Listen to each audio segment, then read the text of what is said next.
Kyle leave the shower. Okay. Hello?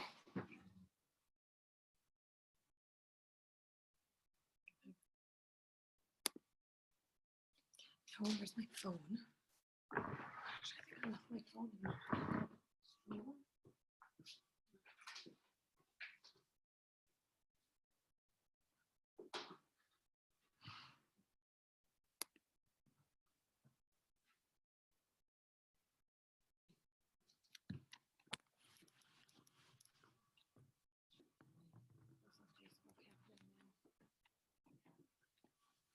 How do we open this?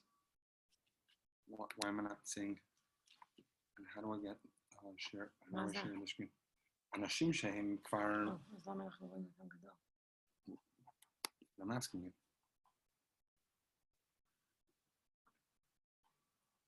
מה אתה מנסה לעשות? I want to see everybody. Oh.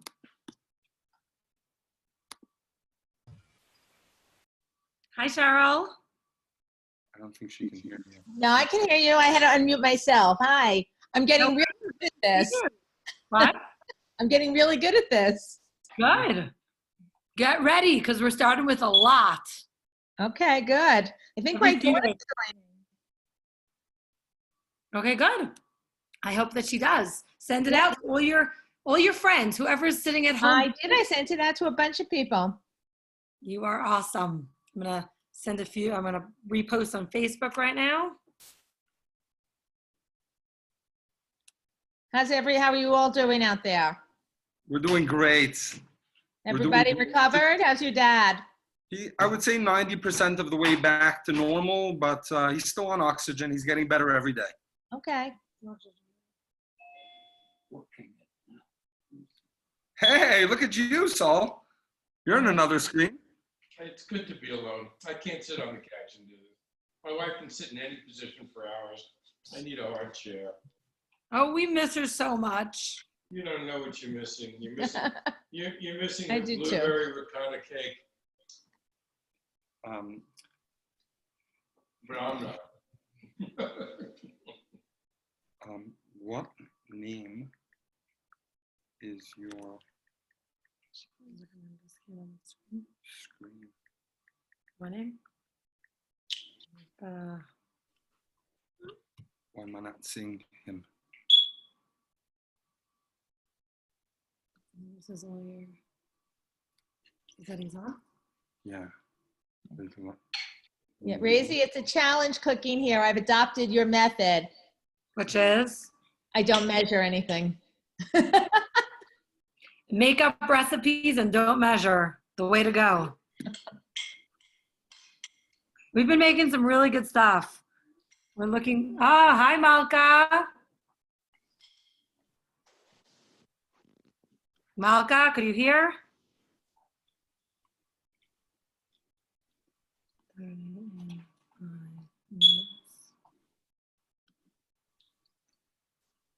We're going to be starting in just about 5 minutes.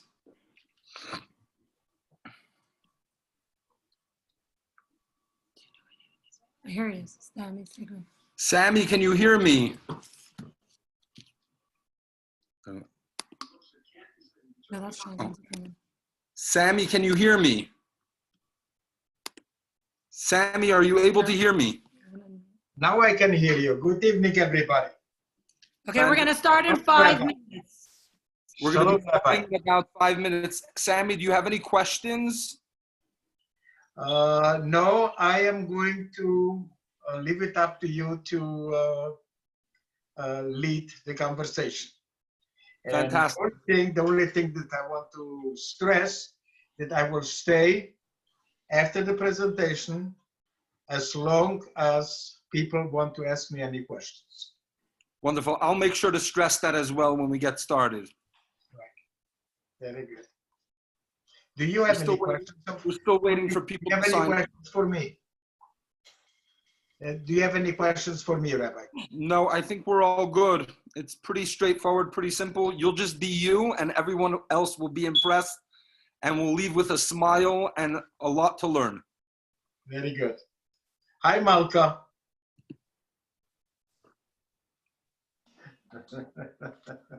You asked Kyla to come and need her help. Yeah, how to get through the slides, is that what you want? Yeah, basically, I have this. So that's in you. So most of the people are from Wyoming? Make it pick. People from all over the place. Not sure exactly where everyone is from, but mostly from Wyoming, many from other places. Okay. So you're gonna have to show me how to do that. We're gonna do that. Some people want to be incognito. They don't want to show their faces. Yeah, they've been in quarantine for a while. Very good. We're gonna give everybody another 4 minutes to sign on. Hi, Liam. That's no problem. Say hi. I did. How you guys doing? I can hear you. Oh, hi. How are you enjoying homeschooling? I don't really like it that much.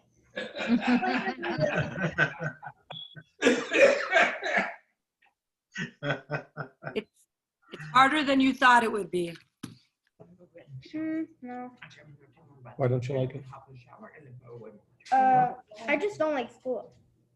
Oh, Oil. well, we're glad that you guys were able to join us. Sit next to me. I think spend another few minutes and shower. Hi, Cheryl. Hi, how are you? We're good. Hi. Hi. You seen everybody out there? Robert, can you hear me? I hear you just fine. Yeah, I just did you get my little video this week? The first ever Brit Milah online on Zoom. I did not. Let's talk about it offline a little bit later. Okay, Thank you. you're welcome. What's happening? I can. Oh, I see. I see what's happening. Okay, very good.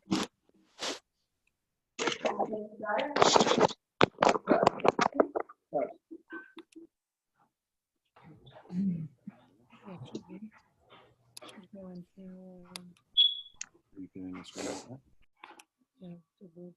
Software. Yeah, I want to just be able to bring that up when it's time to get started.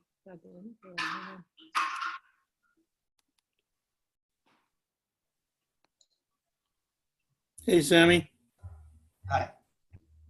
By the way, I'll have to stand up. I cannot sit down because I Really? have a all-in-one computer. And if I sit down, you will see me only from here up. Hi, Gary. That's a lot too.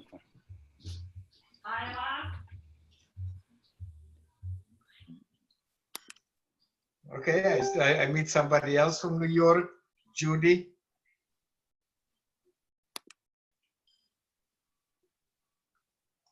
Hi, Sammy. We're going to be starting in just about 2 minutes. We're still waiting Okay. for some other people that I see haven't yet signed on. We're going to give everyone just an extra minute. All right.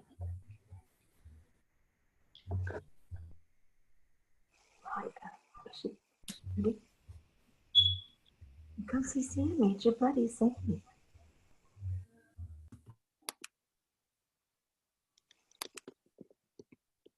Brent, I can see you.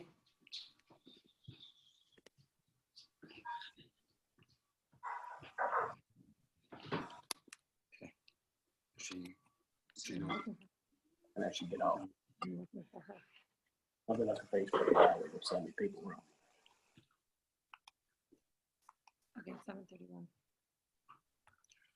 Okay, we're going to get started. Thank you all so very much for being here with us on this wonderful, beautiful Jackson Hole evening. My name is Rabbi Zalman Mendelson, and I serve together with my wife, Razy, over here as the co-director of the Chabad Jewish Center of Wyoming. And our mission is to share the beauty, depth, wisdom, education, the kindness, the wonder of Judaism with our community in Jackson Hole and throughout Wyoming. Per Jewish tradition, Obviously, we do not proselytize, but we always warmly welcome people that are not Jewish to join us in our many events that are for the general public and are geared to bringing education to humanity. And so we thank each and every one of you for being here with us on this beautiful evening. Before we get started, I'd like to take a moment and just acknowledge and thank Malka Cantor, who's on the call with us, for helping to get this event started. She's the inspiration behind it, and we deeply appreciate you sharing this idea with us.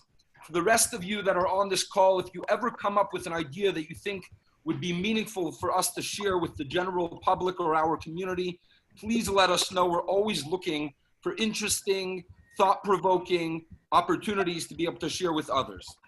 Today marks an important day on the Chabad Hasidic calendar, in that on this day in 1834, the fourth Chabad Rebbe, the Rebbe Maharash, was born. He was a giant spiritual leader, and the Rebbe Maharash would often remark, he would say that most people, what they say is, when they experience a challenge in life, they say, if we can't succeed by going under, our next opportunity, the next choice we make is we try to go over. But I say, let's begin encountering life's challenges by going over. And many of us are in pain with the current challenging times that we're in. And it is my hope and prayer that our wonderful guest of honor that we have with us tonight, Sami Steigmann, will provide us with wisdom and help us discover our inner strength to be able to overcome the challenge that we are experiencing, and not just overcome it, but come out on the other side stronger and kinder than ever before. There's a few housekeeping items that I'd like to begin with. Number one, this Thursday, April 30th at 12 p.m., we will be hosting Professor Jonathan Gershoni from Israel, who's a scientist that has been working on a vaccine for COVID-19, and he will be sharing about his recent US patent to be able to come up with a vaccine to help us overcome this painful, difficult challenge. Our local friend, Ephraim Heller of Synagile Corporation, will be conducting the interview with him, and we asked you to look out for an updated email. There was a mistake in an earlier email, to look out for an updated email from us with the correct times. It will be this Thursday, April 30th at 12 p.m. Mountain Standard Time. We ask you to please email to info@jewishwyoming.com any questions that you have in advance for Jonathan Gershoni.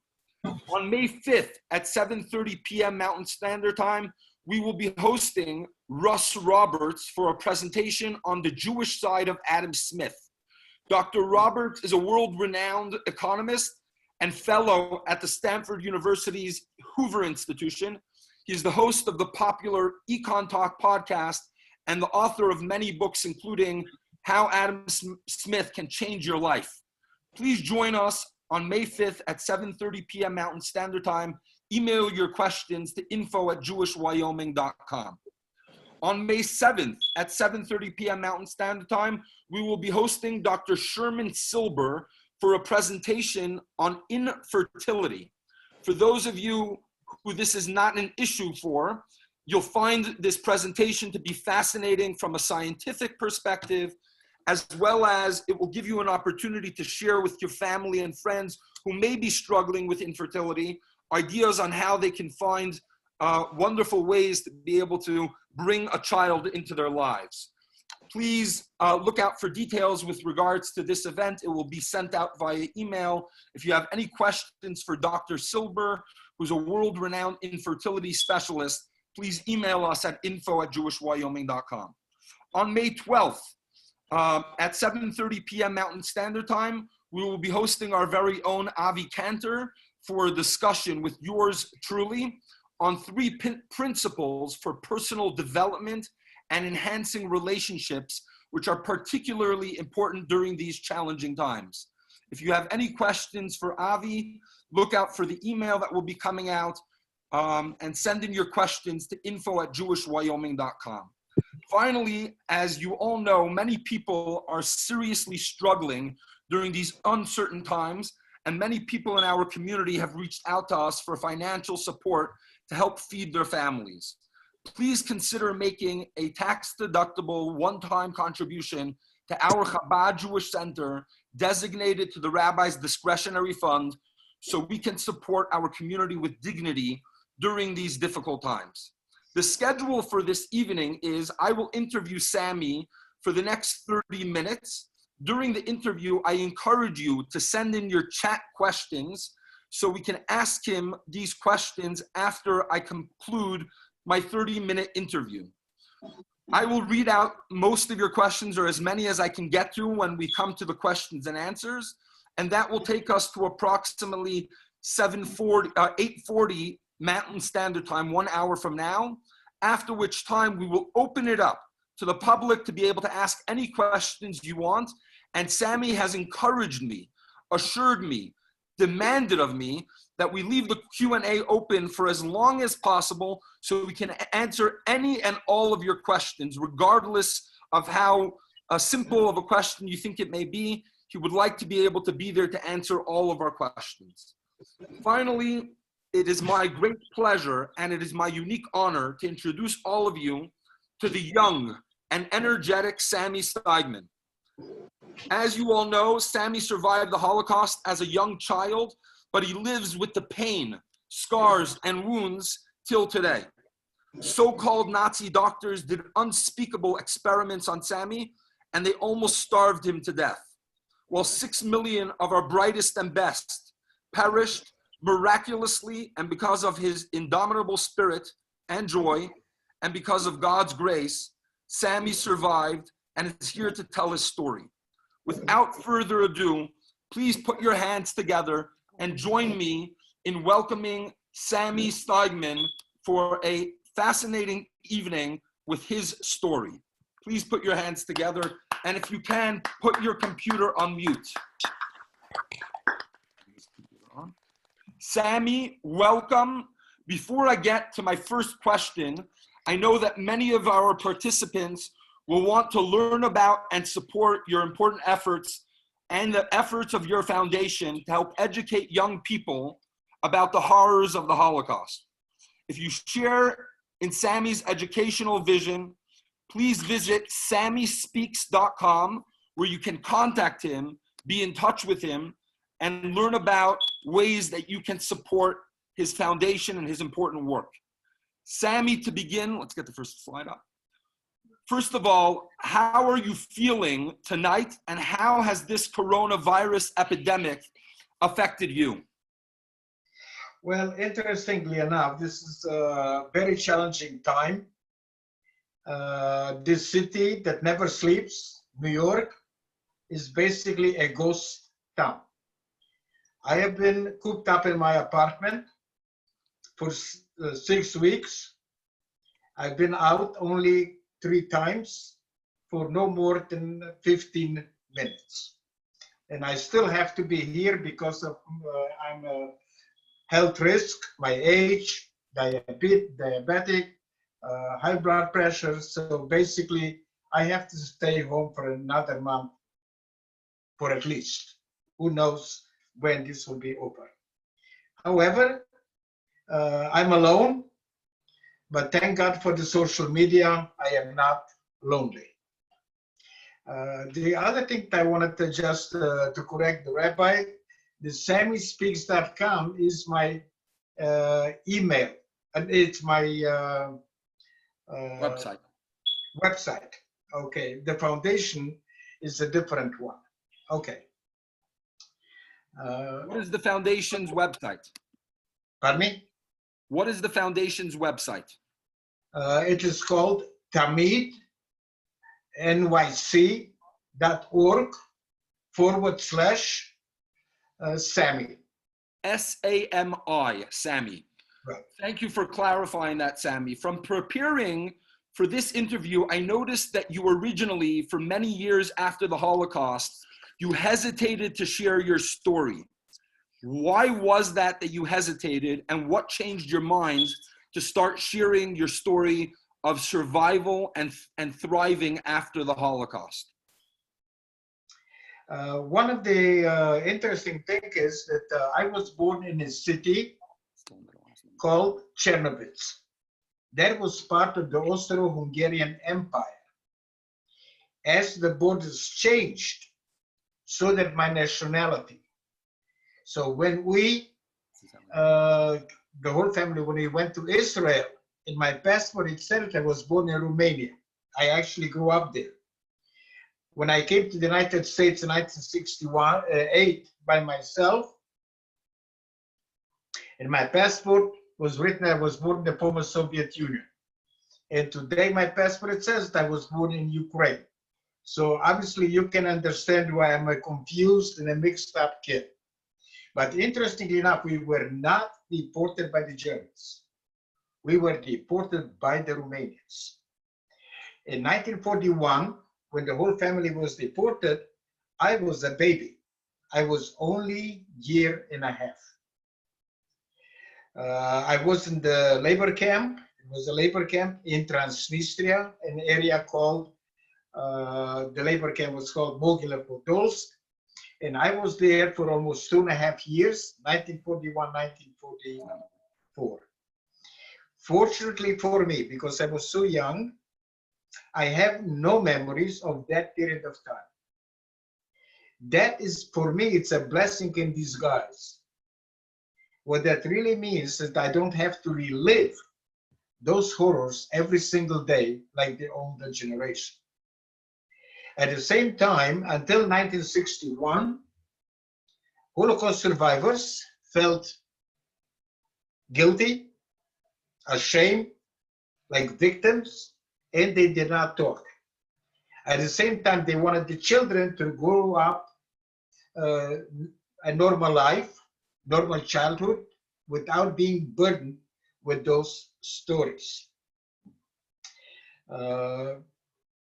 I will tell you later on what happened in 1961 that changed their attitudes.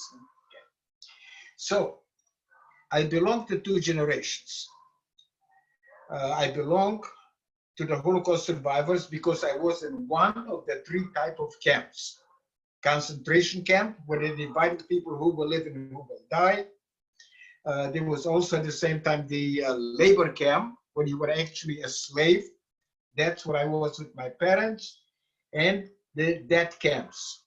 However, in 1991, that late, another group of people were recognized finally as Holocaust survivors. They are called the hidden children, people that lived in the sewer, were hidden by strangers, lived in the forest.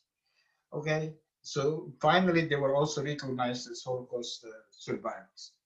For 63 years, I felt I don't belong to the Holocaust survivors because I have no memory of that period of time. I also felt I don't belong to the children of the Holocaust survivors because most of them were born after the war in DP camps, displacement camps. Life was not easy. However, the threat of death, of being killed, was not there because these camps were run by the Allies. So they provided with food, they provided the medical care, and also clothing. Interestingly enough, I believe that all of you know Yiddish. And if you don't know, I will teach you a word in Yiddish. And twice things have happened to me. And it's called bashert. If you don't know what that means, it's meant to be. In November 1st and November 2nd of 2003, the Holocaust Museum in Washington, D.C. closed its doors to the general public for 2 days. It opened it up only to the Holocaust survivors, their children, and their liberators. There were over 8,000 people from all over the world. Again, bashert, at the table where I was sitting, I met a man born in the same city, been in the same camp, the same years. He was taken when he was 8 months old. I was taken when I was a year and a half. That is the difference between history and living history. By meeting this man, that prompted me to stop ignoring being a Holocaust survivor and do something about it. In 2007, I joined the third largest Holocaust museum in the world, the Museum of Jewish Heritage, a living memorial to the Holocaust in New York. And in 2006 and 2008, I was given my first assignment to speak to sixth graders. I am going to assume that a lot of you have spoken publicly. If you remember your first presentation, it probably was not the best, was not the most complete. I did not have a story. I did not know that I can tell a story. And I had no idea what impact I will have on such young people. Again, Bashert, they sent me thank you letters, each one better than the other. But one sixth grader changed my life forever. She wrote, P.S., your story was overwhelming. And I promise I'll pass your story to my children. When I saw the impact that I had on my first presentation on such young people, I have decided to dedicate the rest of my life to reach as many young people as I can. If you will ask any survivor, how come you're alive today? And in my particular case, I was a baby, I was a kid, and most of the children did not survive. Everyone will use only one word, and that is luck. There is no rhyme. There is no reason why somebody lived, somebody died. But I have to say something which is very important. The people that believed, that had faith, a number of them survived.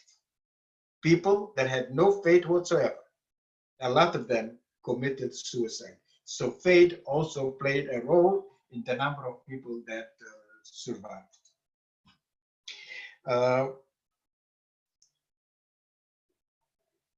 I am, besides being a Holocaust survivor, I am also a motivational speaker. I'm not the only one. All of you are motivational speakers because we go through life challenges. And we have to overcome many life challenges. I will tell you only about two of them. The details I will probably give you during the Q&A. But in 1996, at age 56, I became homeless. I had no papers to prove who I am, what I did, okay, and who I was. I live today in the most expensive city in the country, Manhattan, in New York, on a monthly income of $1,299. And as you can see, I still smile. Okay, how do you overcome something like that? And I overcame it by volunteering. And later on, I will give you, if you're interested, it's very specific examples, how I overcame what type of volunteer jobs I did. I used to volunteer at one time for 18 different organizations because each one gave me something that was missing in my life. And the second one is I have a son. I have 2 grandchildren, and I cannot see them, cannot be in touch with them. So it's a very painful challenge, but yet at the same time, I'm a very happy person. I still have a positive outlook in life. And how do you overcome something like that? And I teach, especially the young people, to find a healthy substitute. I have a want and I have a need. All of us have it. My personal want is to go to Australia. If it happens, wonderful. Doesn't happen, no big deal. But I have a need, and my need is to teach and to share. I cannot do it with my son. I cannot do it with my grandchildren. So my healthy substitute is when I go to schools or the campuses, okay, my need to teach and to share is done through them. And for the 2 hours that we are together, and I tell them that, they become my substitute grandchildren. And I'm extremely happy when I receive letters from 4th, 5th graders telling me how happy they were that for 2 hours they were able to be my grandchild. So by the way, just to finish this thought, I start with 4th graders. I feel that they're not too young to learn, and unfortunately, okay, many times we teach them too late. Okay, so we have to teach them from the beginning. Sami, question for you. Could you share with us a little bit about your family background and what life was like growing up in your early years? Tell us a little bit about your family and the way you grew up. My father was an orphan of both of his parents. My grandfather died before he was born. In those days, with very, very few exceptions, only the men provided for the family. My grandmother, unable to take care of 8 children, decided to take the 2 youngest one and commit suicide. A stranger saved the children, but my grandmother did commit suicide. So my father grew up in an orphanage in Vienna. And at age 13, he was thrown out. He became street smart. It's a different street smart than today, but that helped him during the war. It also helped him after the war when there was not enough food to provide for the population. My mother, on the other hand, was an uneducated woman. She was abused by her stepmother, and my grandfather had a store, but they were not wealthy, so he did not allow my mother to go to school. She had to stay home and help provide for the family. But I can tell you one thing, she was uneducated, but boy, did she have a heart of gold. Okay, and I teach the young people as we grow, okay, parents put restrictions on the children. At one time or another, they don't like one of the parents, but I tell them, you may not like one of your parents, but love them, because there will be nobody in their life that will love them more than their own parents. They are willing to give their lives for them. What happened is that after the war, Sami, could you yeah, tell us, after the war, yes. could you tell us a little bit about this picture? Do you see this photo that we're all looking at? Yes. Tell us about it. This is, I was 3 months old, which means it was in 1940 because I was born in December 21st, 1939. As you can see here in my, for me, in my left side is my mother, Regina, and my father, Nathan. Interestingly enough, if you will look at a very good picture of me as a baby, and you will look at a good picture of me with me, I have not changed. However, there is only one slight difference, and that is that today I have a neck. Okay, when I was here as a baby, you can see I was a chubby little boy. I had no neck. The other picture that the rabbi showed, was my parents, 1934, when they got married. And these are the only 2 family pictures that I have since I became homeless. Now, I want to tell you something about life in Romania after the war. To buy a loaf of bread, you had to trust somebody, because they could very easily go to somebody and tell them, he's trying to bribe me and take away bread from somebody else. and you had to bribe that person for a loaf of bread. My father, fortunately, was street smart. He knew how to provide for the family. We could not afford, for instance, cheese, butter, yet we still had. People used to improvise. So my mother used to buy many, many bottles of milk, and through a long process, eventually it turned into cheese and into butter. Fruits were very expensive. You could not find them. So we used to go to different, what do you call it, people that they had farms, and we used to steal the fruits, but not when they were ripe, because the owner would come and beat us up. We used to steal them when they were still green, and the green fruits have a sour taste. So even today, I will eat a Granny Smith, but very seldom will I eat another type of an apple. At the same time, we used to go to farms, and we used to pick up watermelons. And watermelons is water, sugar, meal, and I can eat, even today, I can eat a whole watermelon. Okay, I was in January, I was in Mexico, my friend brought me there, and apparently it was the melon season, and he couldn't believe how I gorged myself in watermelon, brought back memories. The other thing that you may be surprised, we did not have a sink. To have water, we had to go to a well, which was not that close. And imagine yourself how many times we had to go to pick up 2 pails of water to bring them home. So for 4 people to take a bath. We did not have toilets in the house, only outhouses. When I was in school, the same thing. We did not have a gym. So everything, all the exercises and everything else was done in the courtyard. The most popular game for us kids was soccer. We did not have enough soccer balls. Okay, so we used to make soccer balls from rags. From 42 people from my father's side, only 2 survived.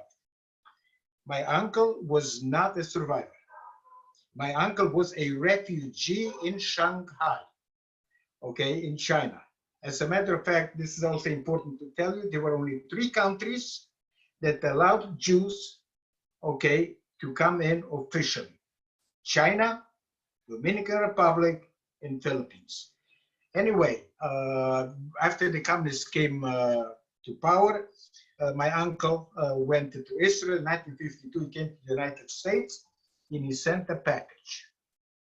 And in the package, there was a real soccer ball in a simple item made with the most popular kid in the school. So that was life in Romania, but I did not know anything else. And for me, it was a normal life. Now, the one thing that I must tell you, the first memory that I have of that period after the war was not about the Holocaust. It was about the war. I was in the corner of a building, pitch dark. The only lights that I saw, the only sounds that I heard were from the explosions. For whatever reason, I was stark naked, and I felt that I am in a void. Although I lived in a very loving family, that feeling lasted for a very, very long time. And I cannot remember in grammar school associating myself with children my age. It was always with teenagers and adults, because that gave me a feeling of being protected. Rabbi? Sami, can you talk about your years during the war from 1939 until 1945, where your family was and how you managed to live through that?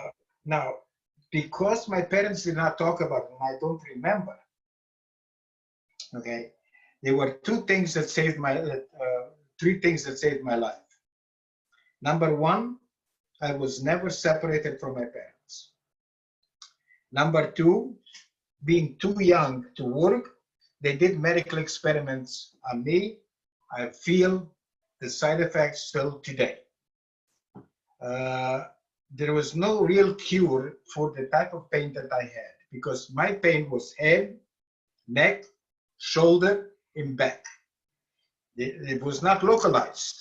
So it constantly moved from place to place.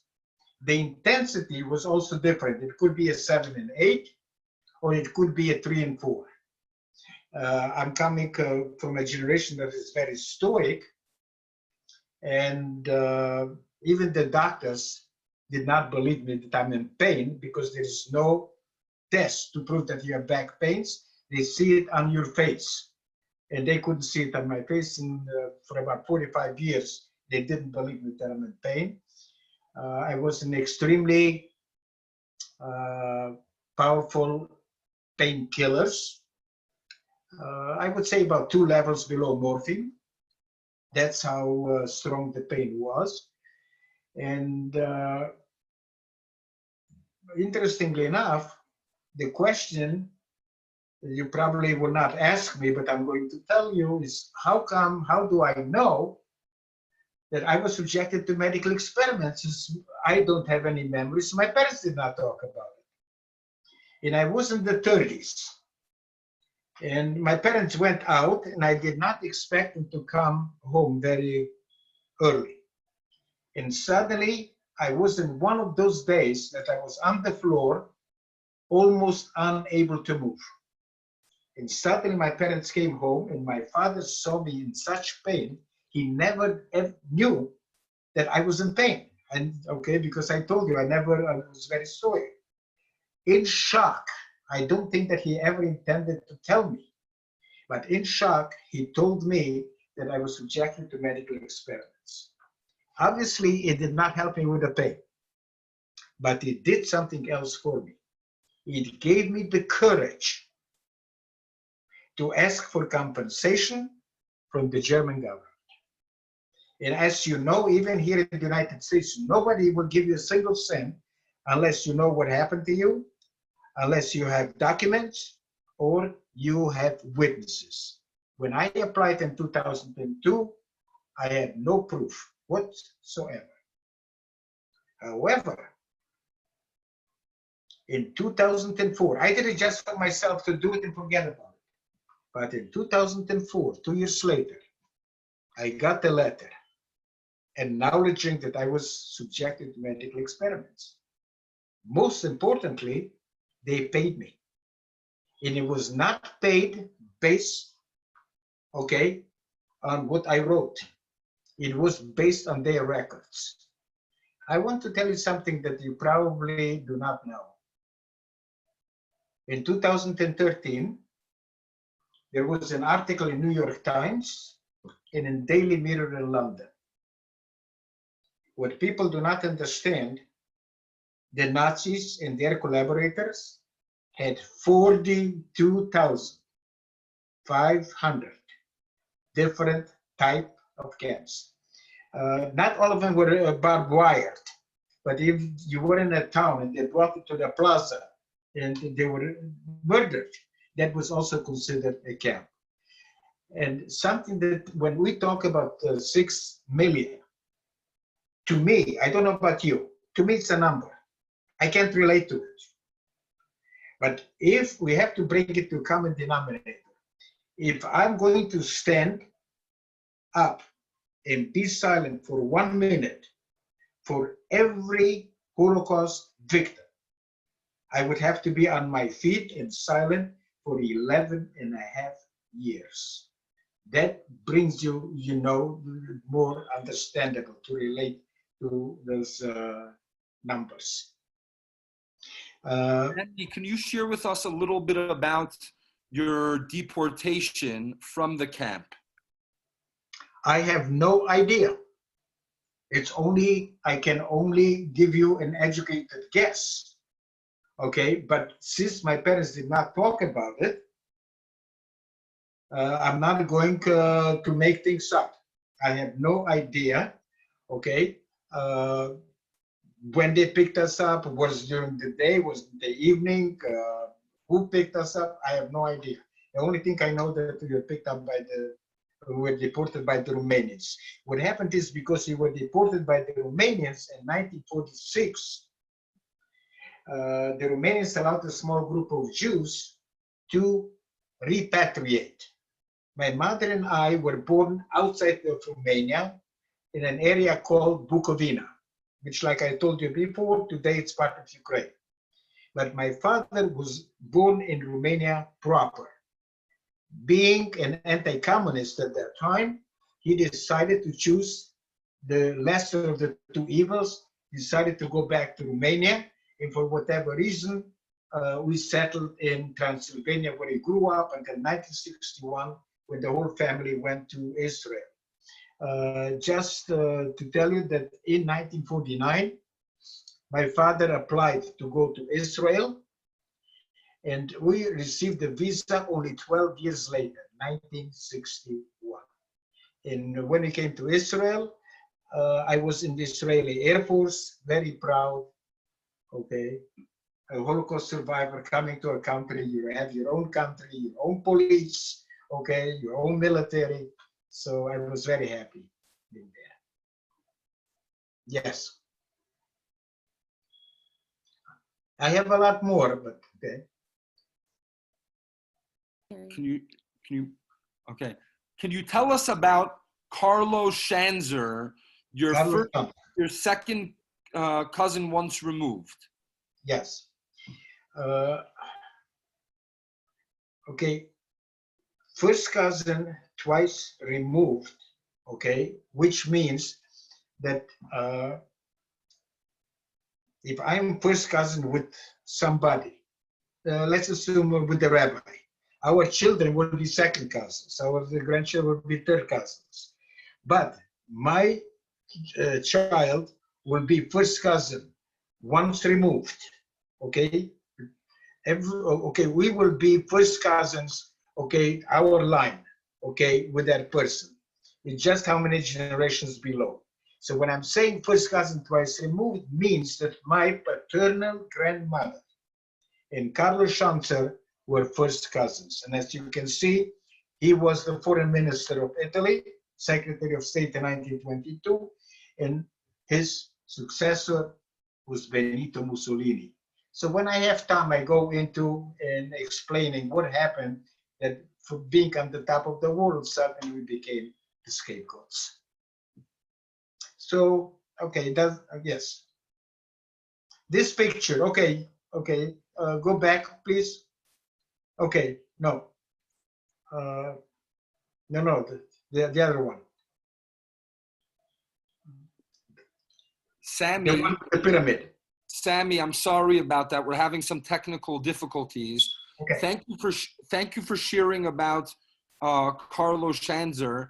You said when we have some time, you would talk a little bit more. Share now a little bit more about your thoughts of how it went from being on top of the world, where Jewish leaders were had major influence, to all of a sudden going to the bottom of society and becoming the most hated, the most scorned, and the most murdered people on earth.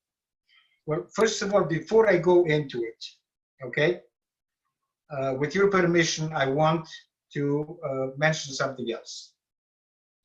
There is, in Yom HaShoah, I realized something, and I'm starting to use it, that there is a relationship between Passover and the Holocaust. What happened is, during the Passover, okay, we were liberated, okay, from slavery. But it's important also, for instance, to know that something that I feel that maybe somebody can do something about it. And for Passover, we sit down at the table, we tell the story, okay, and we teach the children about, okay, our lives in Egypt, how we were liberated, and we allow the children to ask questions. I find for myself, since I started speaking, and I realized about 6 months ago that most of the young people even college students, and I'm talking about Jewish students, are totally clueless about the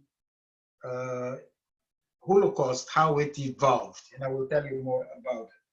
And I think it would be very nice if on Yom HaShoah, somebody could write like a Holocaust Haggadah, call it whatever you want, and to sit at the table and to teach, to talk about it, the Holocaust, how it happened, when it happened, why it happened. Because if we don't teach the young people within 50 years, okay, the Holocaust will be a footnote in the annals of history. And a lot of the parents themselves do not know the story. Let me tell you something how the Holocaust evolved. Whether you know it or not, when the Germans came to power, they did not want to kill the Jews. All they wanted to do is they wanted to have a Germany free of Jewish people. Before the war, there were between 600,000 and 800,000 Jews. In 1935, when the Germans came up with the Nuremberg laws, a lot of them had to leave. And by the beginning of the war, only 200,000 remained. A lot of the Jews remained there because the Jewish leader told them Germany is the most enlightened country in the world. It cannot get any worse. The other thing is what a lot of people do not know is that when the war started, Europe was occupied. However, Poland, and a lot of people make that mistake, was never occupied. Poland was annexed, and that became part of the greater Germany. So here it is in Germany proper, they did not want Jews, and they found in Poland 3.3 million Jews. That's how it started to evolve. What do you do with that? Okay. The other thing is the Holocaust did not happen when the Nazis came to power, did not happen when the war started. It started in June 22nd, 1941, when behind the Wehrmacht, there were special groups called Einsatzgruppen. Their job was to kill the subhumans. The Germans considered the Russians subhumans and to murder the Jews. With their collaborators, the Nazis were able to murder by bullets 1.5 million Jews. But that was unofficial. Officially, it started on January 20, 1942, in a city which today is part of Berlin, Wannsee. 15 high-ranking Nazi criminals got together to decide the final solution to the Jewish question. Okay, and by each European country, they came out with 11 million Jews. Among them, there was one person. He was not one of the policymakers. He was the one that implemented it. And I use him as an example of the efficiency of the Nazis and their collaborators to be able to murder so many people, 11 million people in such a short time. His name was Adolf Eichmann. Adolf Eichmann, towards the end of the war in 1944, in 2 months, deported 437,000 Hungarian Jews to their deaths. Eichmann, okay, there were 2 trials, the Nuremberg trial, just to bring the high-ranking Nazi criminals to justice. But the trial of Eichmann, he was a doctor from Argentina, was in Israel in 1961, shown all over the world for 3 months, every day for 3 hours, and about 102 survivors gave testimony. That was, okay, the moment for the first time that the Holocaust survivors did not feel ashamed, guilty, or like victims. And slowly they started to talk.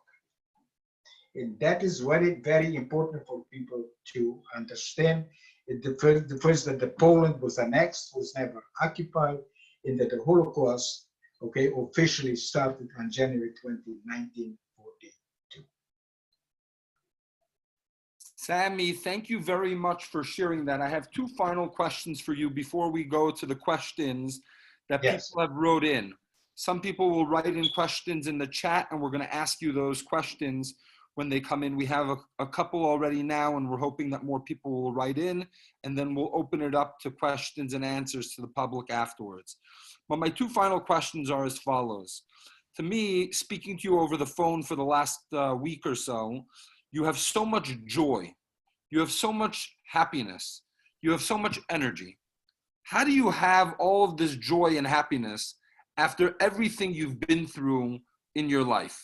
Particularly the pain of going through the Holocaust, the pain of being a victim who was operated on, used as a human, done human experiments on. Where do you get this joy from in your life? Some people have to acquire it. For me, it was very natural. And it's a mindset. I have always looked forward. I have never looked back. I've never regretted anything that happened to me, because from all of the things, the difficulties I went through, that made me a better person, made me a stronger person. The worst that happened to me, God brought out the best in me. And it's a mindset. Like, for instance, when somebody goes through a trauma, and you probably heard that from other people, that they ask themselves, why me? I have never asked myself that question. When I went through the trauma, the difficulties, I dealt with it for a day, for 3 days, for a week, very seldom more than a week. Then my question was, what do I do now to move forward? And I tell the young people, the past was the word says. It belongs in the past. Let it go. You have to remember, whatever happened, that is the past. Tomorrow is a new day. It's a fresh day. It's a new beginning. And that attitude, that mindset helped me overcome many, many things. Some people have to acquire it. For me, it was quite natural. Okay, it was part of my personality. How I acquired it, I cannot tell you. I don't know. It was just part of my personality. Beautiful. What's your message to the world? What's your message to all of us listeners? My main message is, first of all, to be the best that we can be. We have to be tolerant. But tolerance means different things for different people. To me, tolerance means accepting other people's opinion, other people's culture. You don't have to agree with somebody, but the biggest problem I'm finding here in the United States is that people have forgotten how to disagree in a civil way. And at the same time, we have to use the proper words. If we are using the wrong words, we are perpetuating a false narrative. Can I go into it and tell you? Yes, please. Okay. And let me give you an example. People are saying, I don't use names. People are saying that the Holocaust is happening today in the world. And that is a complete lie. There is a difference between genocide and Holocaust. Genocide is the murder of a group of people. Geno, which means group, side, murder. Genocide is happening. But Holocaust is a unique moment in history. The biggest crime in human history, the most recorded one. Holocaust is the annihilation of a group of people. There is no group of people slated to be completely annihilated from the face of the earth. And our leaders should stand up when somebody tells that lie. Otherwise, the false narrative will be perpetuated. The other thing is, people are saying that there are concentration camps in this country. That's another lie. There are no concentration camps. If you want to compare it, you can compare it to the DP camps. I use, however, as a Holocaust survivor, I use the word concentration camp, but it has to be in the proper context. We take, for instance, the Uyghur people. I don't know how many of you know about the Uyghur people, but I did not know anything about them. I was asked to speak on their behalf in front of the UN building in New York and a national rally in Washington, D.C. And I found out that in China, there are 15 million Uyghur people. In the former Soviet Union, when the Jews did not want to be deported to Siberia or face other dire consequences, they went to the south in areas called Azerbaijan and Uzbekistan. When the former Soviet Union dissolved, they have their own country, they can determine their own future.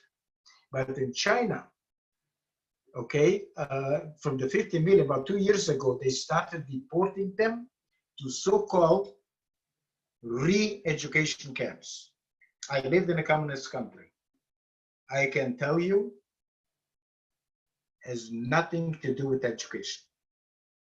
The Uyghur people are forced, not only are they deported, but they are forced to give up their heritage, their tradition, their culture, and to adopt the Chinese culture. If they would marry a Chinese person, they would automatically get a house and a car.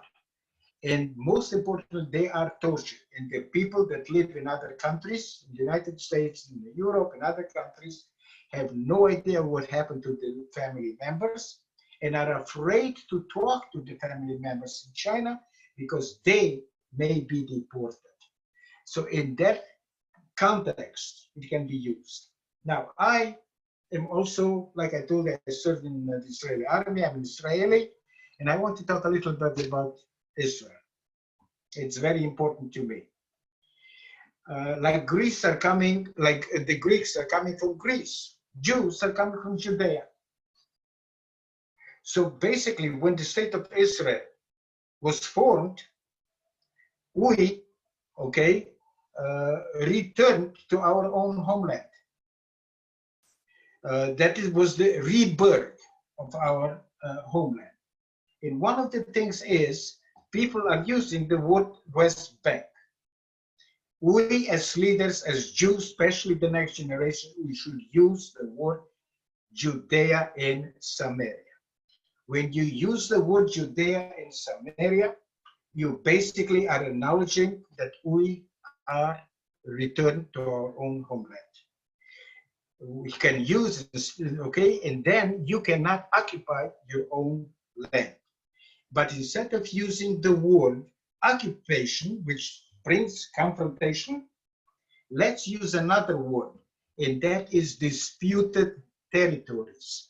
And when you use the word disputed territories, that can bring to a dialogue. That is very important. So when somebody says something that is inaccurate, all of us, especially the Jewish leaders and the Jewish youth, we have to stand up. Otherwise, we are perpetuating a false narrative. I can give you many more examples, but I give you just very briefly, okay, to know where I stand. And for me, I've always been a Zionist, okay? I grew up the Orthodox way. For me, a Zionist means that the Jewish people have the right to have their own country and to decide their own future. Very simple terms. Okay. Sammy, we have a question from Noel Meek. He wants to know how many of Sammy's family members died. What was his closest family member to pass away? From my mother's side, I know very little. I met some of them in Israel, but they were very, very religious, which means that you could not embrace them, give them a hug. You could not, shake hands, things like that. So we did not have a close relationship, and I don't know too much about it. Whatever I know is from my father's side, from 42 people, only 2 survived. And like I said, Okay, my uncle was not a survivor. He was a refugee in Shanghai. I do not know, I know only the names of two people that died in Auschwitz, Uncle David and Tante Fanny. I do not know the names of the other ones. It's quite possible that at one time I knew some of them, some of their names, but my memory is not what it used to be. Thank you. Star Sloan is wondering, you had mentioned that when people say there's a Holocaust going on, that's not the correct terms and nobody should use that. What Star Sloan is asking, is Sami afraid of another Holocaust happening? Sorry, Brenda Sloan. First of all, we should, genocide is happening. Holocaust is not happening. There is no question about it. In my personal opinion, and you don't have to agree with me, the Holocaust will never happen again. Okay? Because right now, with the technology that we have, the social media and everything else, everything is instant. Nobody will be able to say, I did not know, I did not hear, okay? I did not see. Right now, everything is an instant, and the TV and social media and everything else. So the annihilation of all of the Jews from the face of the earth cannot happen. As a matter of fact, the Nazis, what they wanted to do, once they were going to accomplish of murdering all the Jews in Europe, they wanted to open up a museum. And they were going to call the Museum of the Extinct Jewish Race. So we have to use the proper words, because if we don't use it, like some people, I'm not going to mention the name, use the Holocaust is happening, you are basically minimizing the Holocaust, what happened over there, trivializing it, and basically perpetuating a false narrative. Beautiful, thank you. Shmuel writes, I understood Sami to have said that something important happened in 1961. What was this event? Was it Eichmann's trial? Yes, it was an Eichmann's trial. I was there. The biggest problem, okay, with the trial was from the Holocaust survivors. The Holocaust survivors were absolutely outraged. How is it possible that a Jewish lawyer will be part of the Eichmann defense team? But Ben-Gurion wanted to make sure that everything is done the proper way and nobody will be able to say, okay, anything that the trial was not done in the proper way. But the Holocaust survivors were absolutely outraged. That was a big, big problem. How can a Jewish, an Israeli, and I believe, if I'm not positive, but I think that he was a child of Holocaust survivors. How could somebody like that? I'm not positive, but I think so. How could somebody like that be defending Eichmann? But that was basically the turning point that the Holocaust survivors started to talk. Thank you. As a matter of fact, when I lived in Milwaukee, I met a lot of the Holocaust survivors. And they were passionate. They could not, they did everything possible to talk and to make it public to everybody. And I looked at them and I said, let it go. Why are you talking so much about it? Why are you so passionate about it? I could not understand them. But when once I started to talk, now you cannot stop me. So now I can understand their passion. Carolyn Yeaman wants to know, how long was Sami in the camps for? I was in the camp for 2.5 years, from 1941 to 1944. When the camp was liberated by the Red Army, I was not even 4 years old. Sami, the next question comes from Judy Bernstein, and she talks about her mom's horrific experience during the war, during the Holocaust, and that it wasn't something that she really talked to her about. And she's basically wondering how could somebody go through such a horrific life experience and lead a fulfilling life? Okay. The one thing that I'm going to say is, number one is to have a positive outlook in life. It's easier said sometimes than done. But what is very, very important, the people that are talking, I'm talking about the Holocaust survivors, or that talked, they were able to lead a healthier life and to be happy. People that did not talk, they kept it inside. They did not get it out, okay, and that hurt themselves. I myself, for instance, until I normally don't talk about it. Most of my friends don't know my story. The only time I talk about it is when I go to schools in the campuses. Most of my people have no idea what I went through. But what I'm trying to say is, because I did not talk about it, I got hurt. Because if you keep it inside, so whatever emotion you have to get it out in a socially acceptable way. You can write about it, you can talk to somebody, okay, social media, whatever you do, but you have to get it out of the system. And people that did not talk, and like, for instance, I want to say, now, I don't know if you mentioned, I mean, she mentioned that her mother did not talk about it. And I tell the young people in campuses, even if nobody in your family had any personal experience in the Holocaust, they have to do something. They have to learn somebody's story. And they should talk about it, tell that story, but also personalize it, what it means to them to tell that story. Because if we don't talk about it, okay, I'm going to universities, campuses. Like I told you, I'm speaking for 12 years, and very often. And I want to tell you, almost without exaggeration, our young people are totally clueless.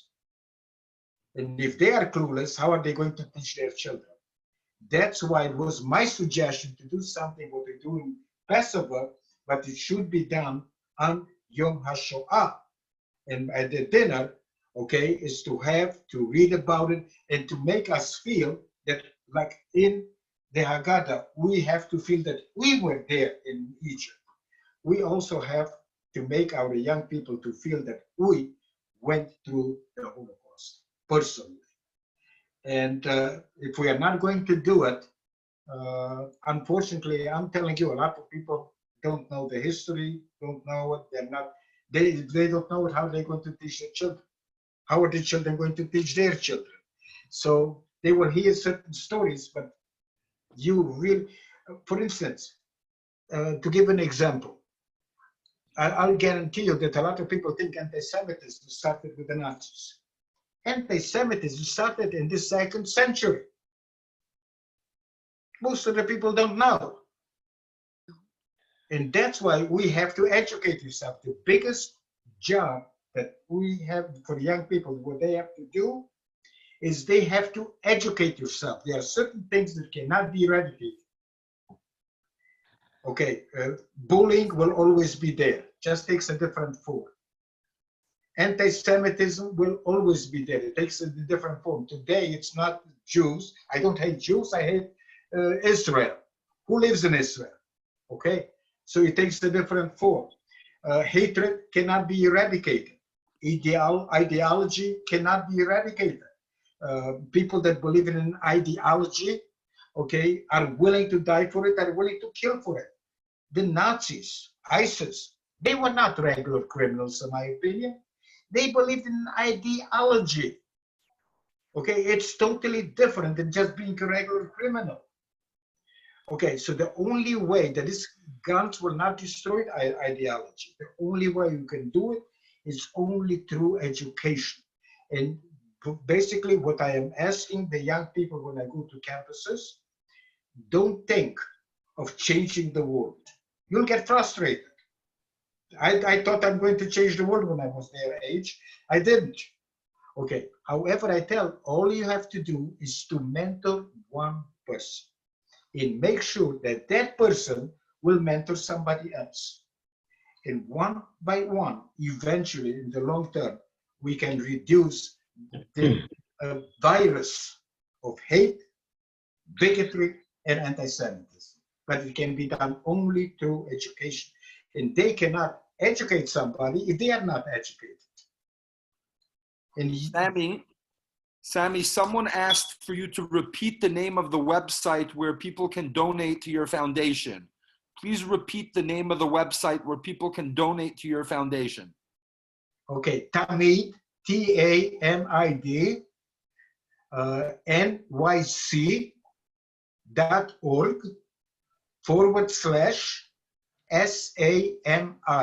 And once you go to that site, okay, it will tell you more about the foundation, and it will give you the option to donate with a check or by credit card. And I want to tell you something. One of the things people identify themselves, but their profession, what they have accomplished, or like I had a girlfriend and her identity was her illness. She used to go, she'd say, hi, my name is Anita and I'm bipolar. Who cares? But that was her identity. That is not my identity. I am not identified by what happened to me. My motto in life is I am not what happened to me. I am what I choose to be. And I choose to be happy within my means. So I'm trying to find the things. There are the things I cannot afford. Does not make me unhappy. But I'm looking for the things that I can do that do make me happy. So therefore, like I told you before, I have no contact. Here it is, to give an example, and I teach the young people under no circumstances should they ever give up or lose hope. And look at an example, me. Somebody that is homeless, was homeless, has no money, $1,299 a month, has no connections. And I have a tax deductible foundation, and the two board members came to me and they said they want to spend all the money and they want to give it a scholarship, $5,000 to a student scholarship. But my request was that they should do something for the community. So the student that will volunteer for a different organization will get the same amount. I am, here it is, without nothing, it's Bashir. And all I'm trying to say is, okay, always look at the bright side, never give up. And one of the things that we forget to do, we forget to take responsibility. When you take responsibility, you don't have the need to blame circumstances or to blame other people. And I can give you my personal example that I am not angry at the people that put me on the street. Okay? And if you want, I'll tell you how I overcame it. But we have to take responsibility. And at the same time, I have been kind to other people. I've respected other people. I've forgiven other people. There was one person that I did not do it. And you all know my answer. That was me. So what I'm trying to teach them, that everything starts with them. The most important person in somebody's life is you. And the way you will treat somebody, that's the way they will treat you. Sami, thank you for dropping so much wisdom and ideas and thoughts and leaving all of us very moved. I'm going to ask the final question. There have been many more questions that were posted, but I want to give people an opportunity to be able to speak to you and feel you directly, but with their questions. So we're going to move along to questions and answers where people can ask the question. If you're not asking a question, keep your mic on mute so that way there's no noise in the background. but I'm going to ask one final question from Kameya. She writes, when and why did Sami leave Israel? And then we'll move along. There were other great questions that people typed in, but please speak up and ask the question to Sami yourself, or raise your hand and we'll call on you. You can click to raise your hand and we'll call on you so we know that you're interested in asking a question. Final question, Sami, before we go along to the public Q&A. When and why did Sami leave Israel? Very good question. When I was in the military, I wanted to meet my uncle. Okay, it was not United States. It was to meet my uncle. My aunt developed breast cancer, and if you remember, 1962, breast cancer was a death sentence. I finished my military. I had my friends. I had my career. I was an accountant, and I forgot about travel. But you probably have never heard of something called Jewish mother. My mother, you're 29 years old, you're still single, okay, you're not married, why don't you travel? And I said, Mother, I just lost interest. And at every occasion, and my father joined my mother, she said the same thing, why don't you travel? And I believe in compromise. So I said, okay, I'll compromise. I knew that at that time to come as a legal immigrant, okay, the quota was based on the country of origin. And at that time, it was written that in my passport, I was born in the former Soviet Union. I knew that it would take at least 5 years. So I said, that's a wonderful compromise. I will apply to come here. Who knows what happens in 5 years? And my parents will get off my back. But they changed the immigration law, and they needed professionals. Why they need accountants, I have no idea, but I got my visa. But I don't think it was more than 2 months. Totally unprepared. I did not speak the language, and I did not have the money. America, here I come. So basically what happened is I had to struggle. I did not want to go back to Israel as a failure. And 5 years later, when I felt that I can make it, okay, I said, you know something? I met my ex, I got married, had my son, got divorced, and after the divorce, I went back to Israel. And never considering, never in my mind to come back to the United States. My mother, being a sensitive woman, okay, noticed something that I denied. While I was here in the States, I denied my Americanization. Whatever I did, was it good for Israel? Was it good for Jews?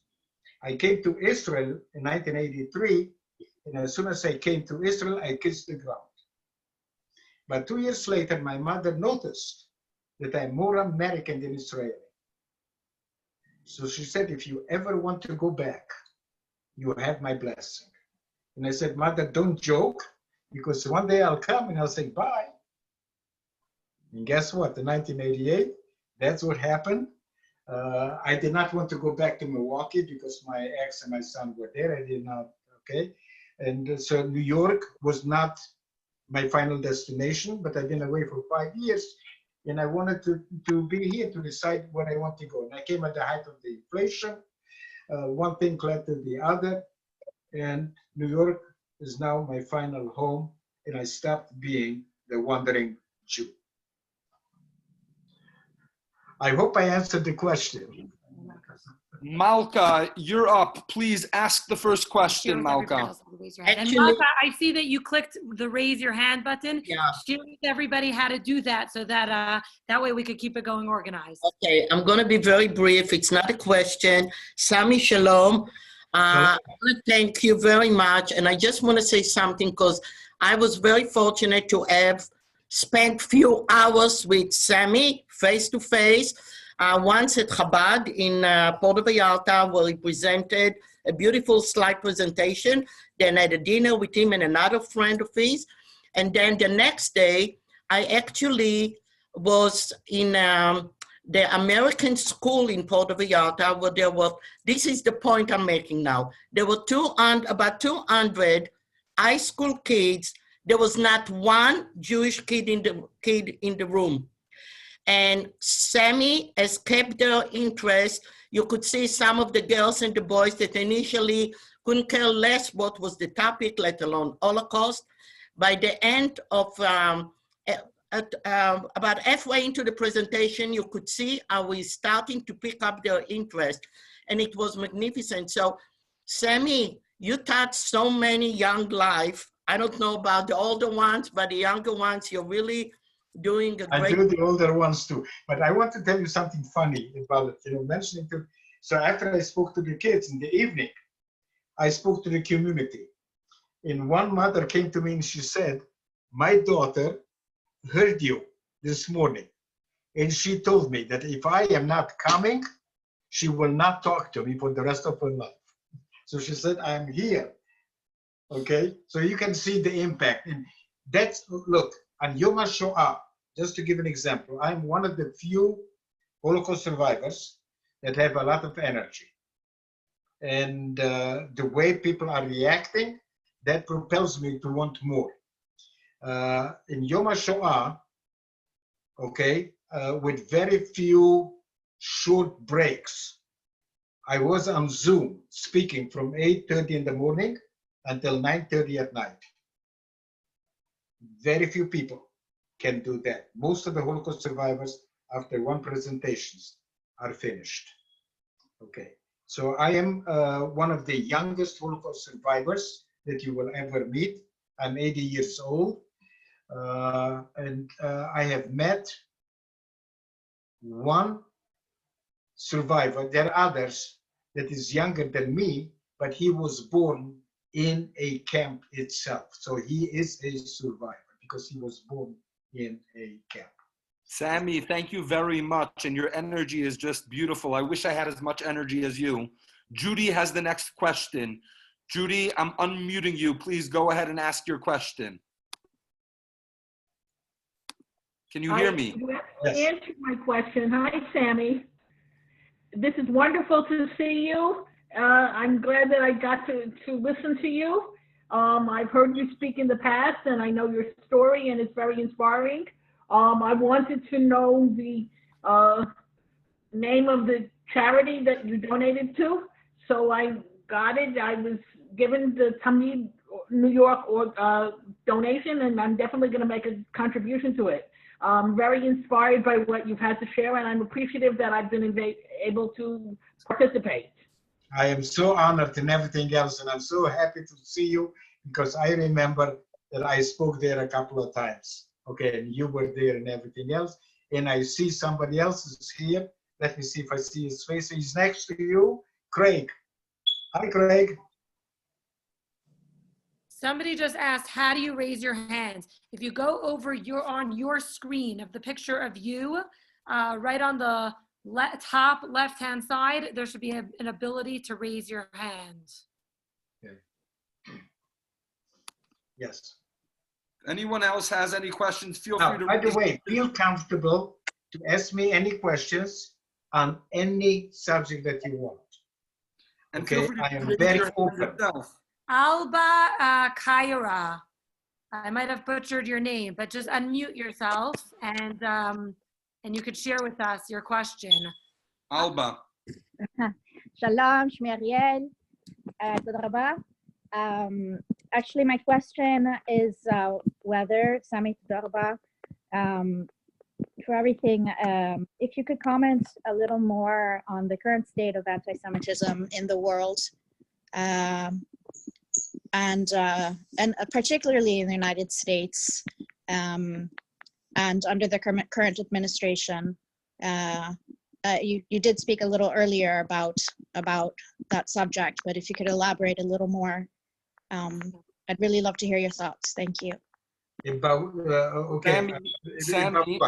Sami, just one question for you. Because everything that Chabad does is apolitical, please don't talk to the politics of the question. If you could just deal with the current situation as it relates to anti-Semitism. I don't go into politics. I don't go into politics. Thank you very much. We try to stay away from that. That's what I said. When I said I do not use names, I use the use of words that has to be used the proper way. But I do not use names. I do not attack anybody. Okay, I do not promote anybody. I do not go into politics. Politics, okay, it's not. This is not my goal. Yes, Alba, say it again, please. What was the question? Essentially, just whether you could elaborate on your thoughts regarding anti-Semitism, the current state of anti-Semitism in the world, and particularly in the United States, whether you think things are getting worse or better or have not changed much. You did speak here about how to combat anti-Semitism, but I will give you a direct answer, but let me answer it in a different way. Okay. We don't demonstrate. We are not in your face like other groups of people do it. Okay, so the media will pick it up. I spoke to the president of a Jewish organization at NYU, and we know that in campuses there is a lot of, anti-Semitism and anti-Israel. And I asked him, "Do you have any problems at NYU?" And he said, "No." And I was surprised. I said, "What do you mean by that?" And he said, "When they demonstrate, there are so many of us which we just ignore them." And that's exactly what is happening. By giving them the platform to say what they want, and for us not standing up and calling it a lie and being demonstrating against it, we allow the false narrative to perpetuate. And we all, especially the young people, there is too much apathy. They have to become active. And social media is not going to change anything. You have to do it, okay, in face. We have to demonstrate. We have to unite. When it comes to, I'll give you another example that really upset me. In the Congress, there were two resolutions. One, anti-Semitism, and one is hatred.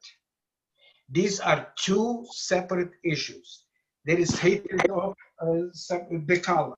There is hatred of somebody's religion. There is hatred geographically. There are many forms of hatred. Anti-Semitism is unique. It has been from the 2nd century. Okay. And instead of the Jewish leader to stand up and to say, we're going to have a resolution, anti-Semitism, anti-hate, they put them the two together, and both of them are meaningless. So the problem is that our leaders, and that is coming to the young generation, okay, to do it. Our leaders are afraid to stand up for what is right. And I feel like very, very strongly about it. I'm sorry, okay, I don't think I'm making a political statement, but I feel that the leaders have to stand up for what is right. Beautiful. Thank you, Sami. Somebody asked again, another way to raise your hand. If you go to the bottom of your screen where it says participants and you just click on the participants, you'll see right there an option to raise your hand. But Heather Finkel, do you want to unmute yourself? You had a question. Hi, thank you so much. It's been a really great presentation and my children enjoyed it as well.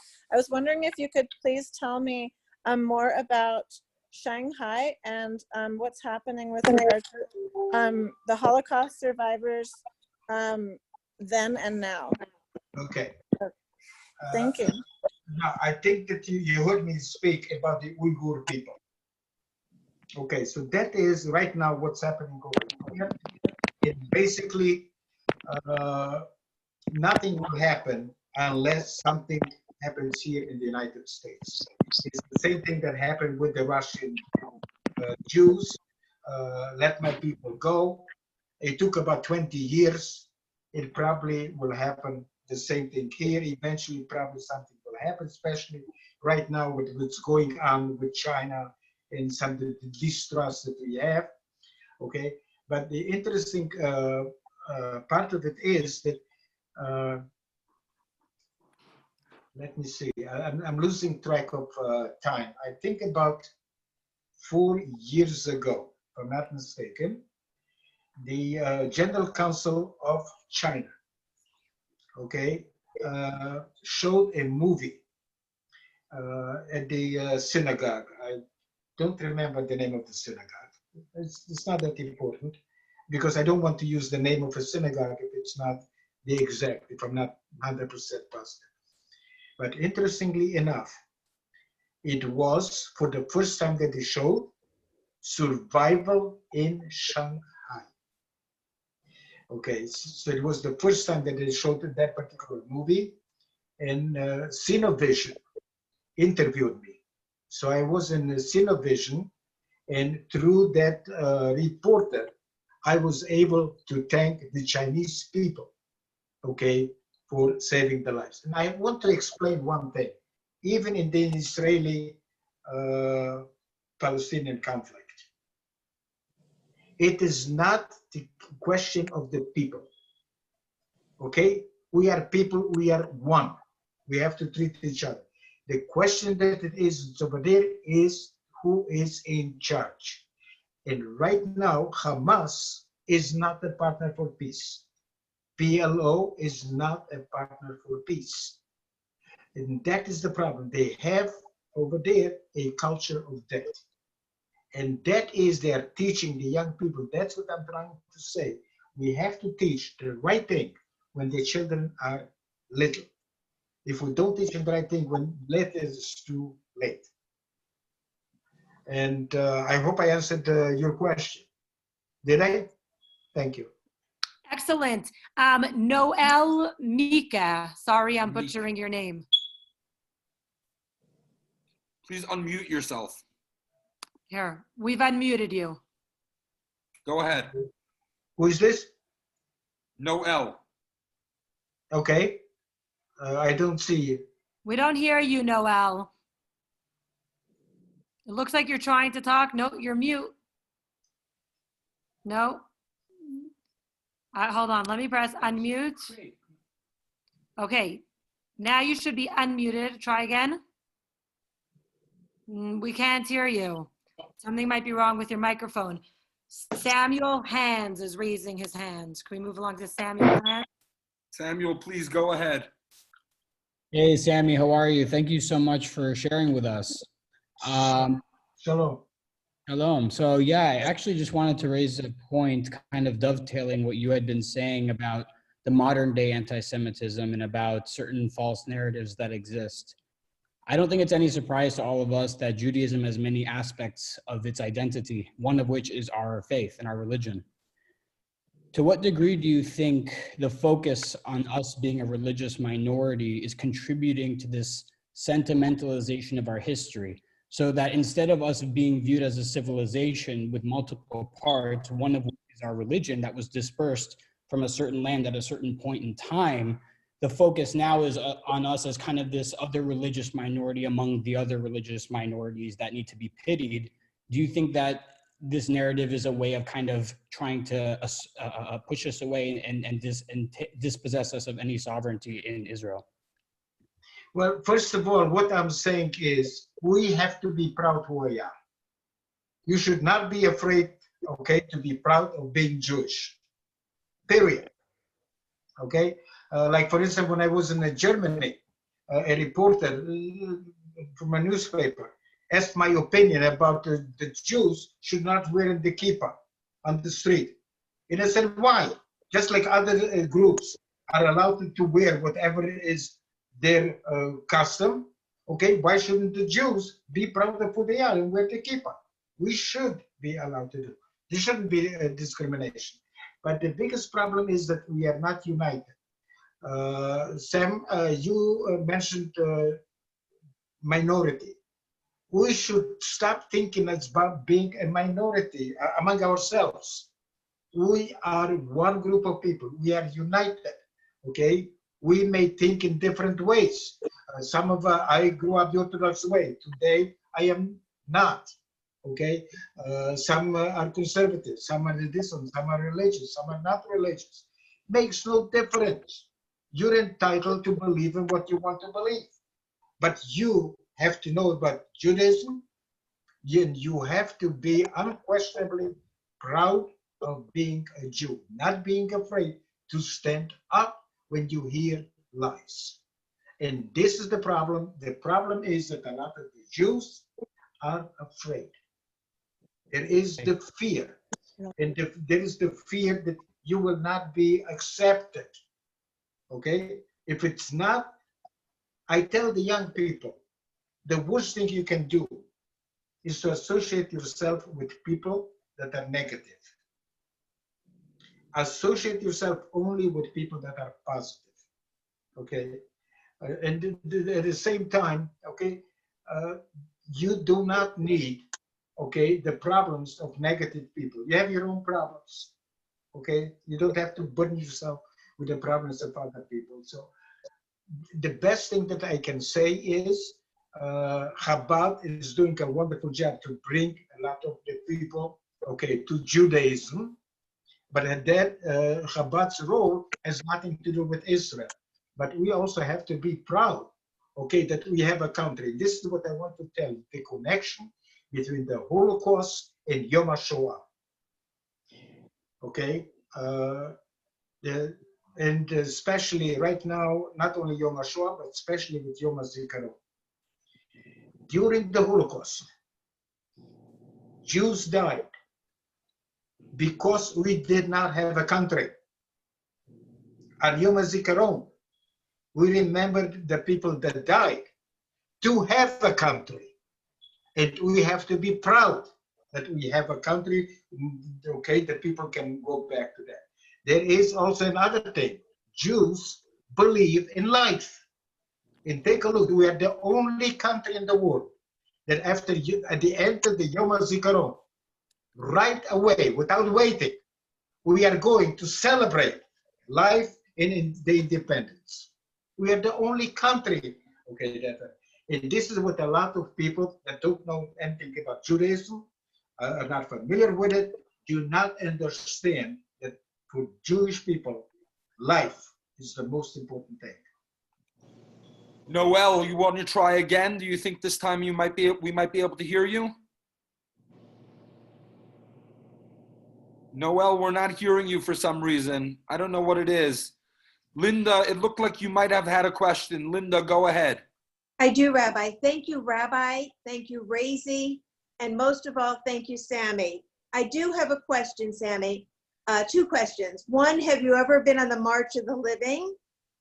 And two, how can we ensure for future generations the understanding of the Holocaust, the teaching of the Holocaust, because so many of our wonderful Holocaust individuals are passing. This is a grave concern of mine. What can we do? We know you're doing it. Thank you. Okay, great questions. And I was on the March of the Living, but not on the regular March of the Living, because like I told you, I don't know anybody. I don't have the connections.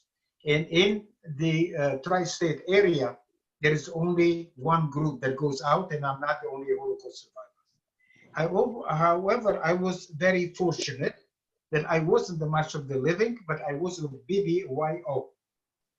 Okay, if you don't know who they are, this is the Bnei Brit youth organization with a group called Shalhevet.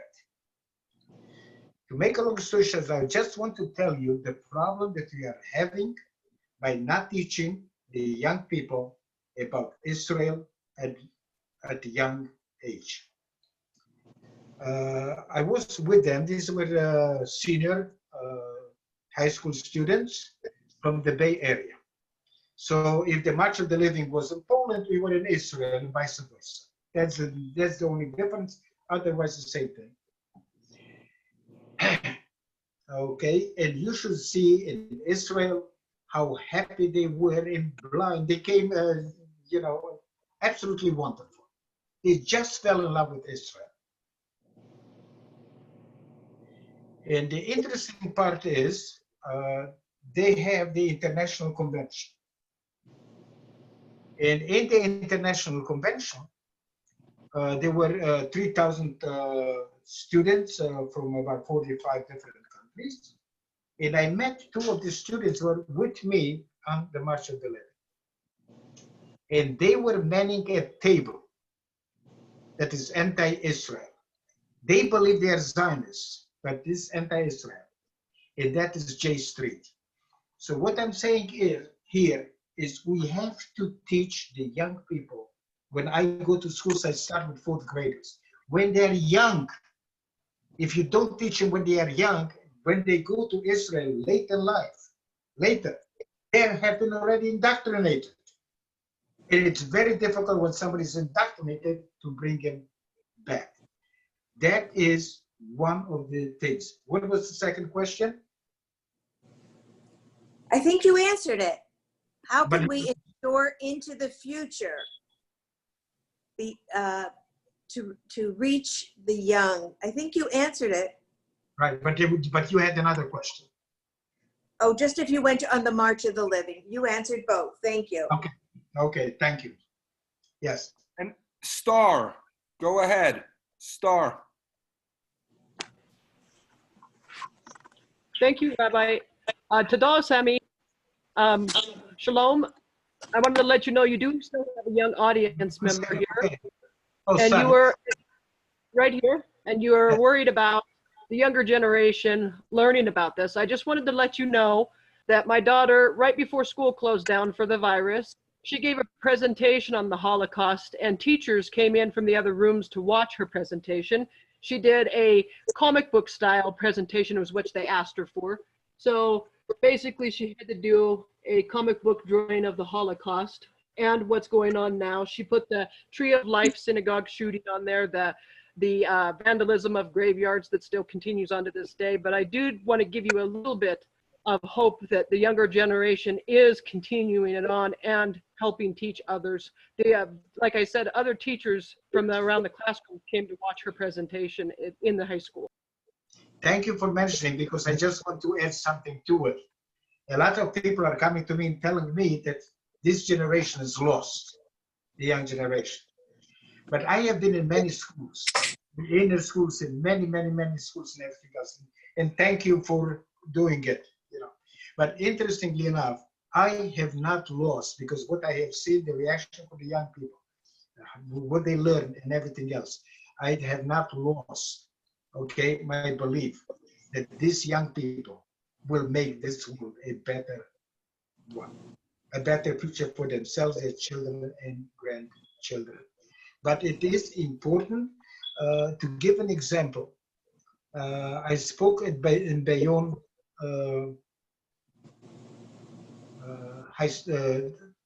middle school, 7th graders, 735 students.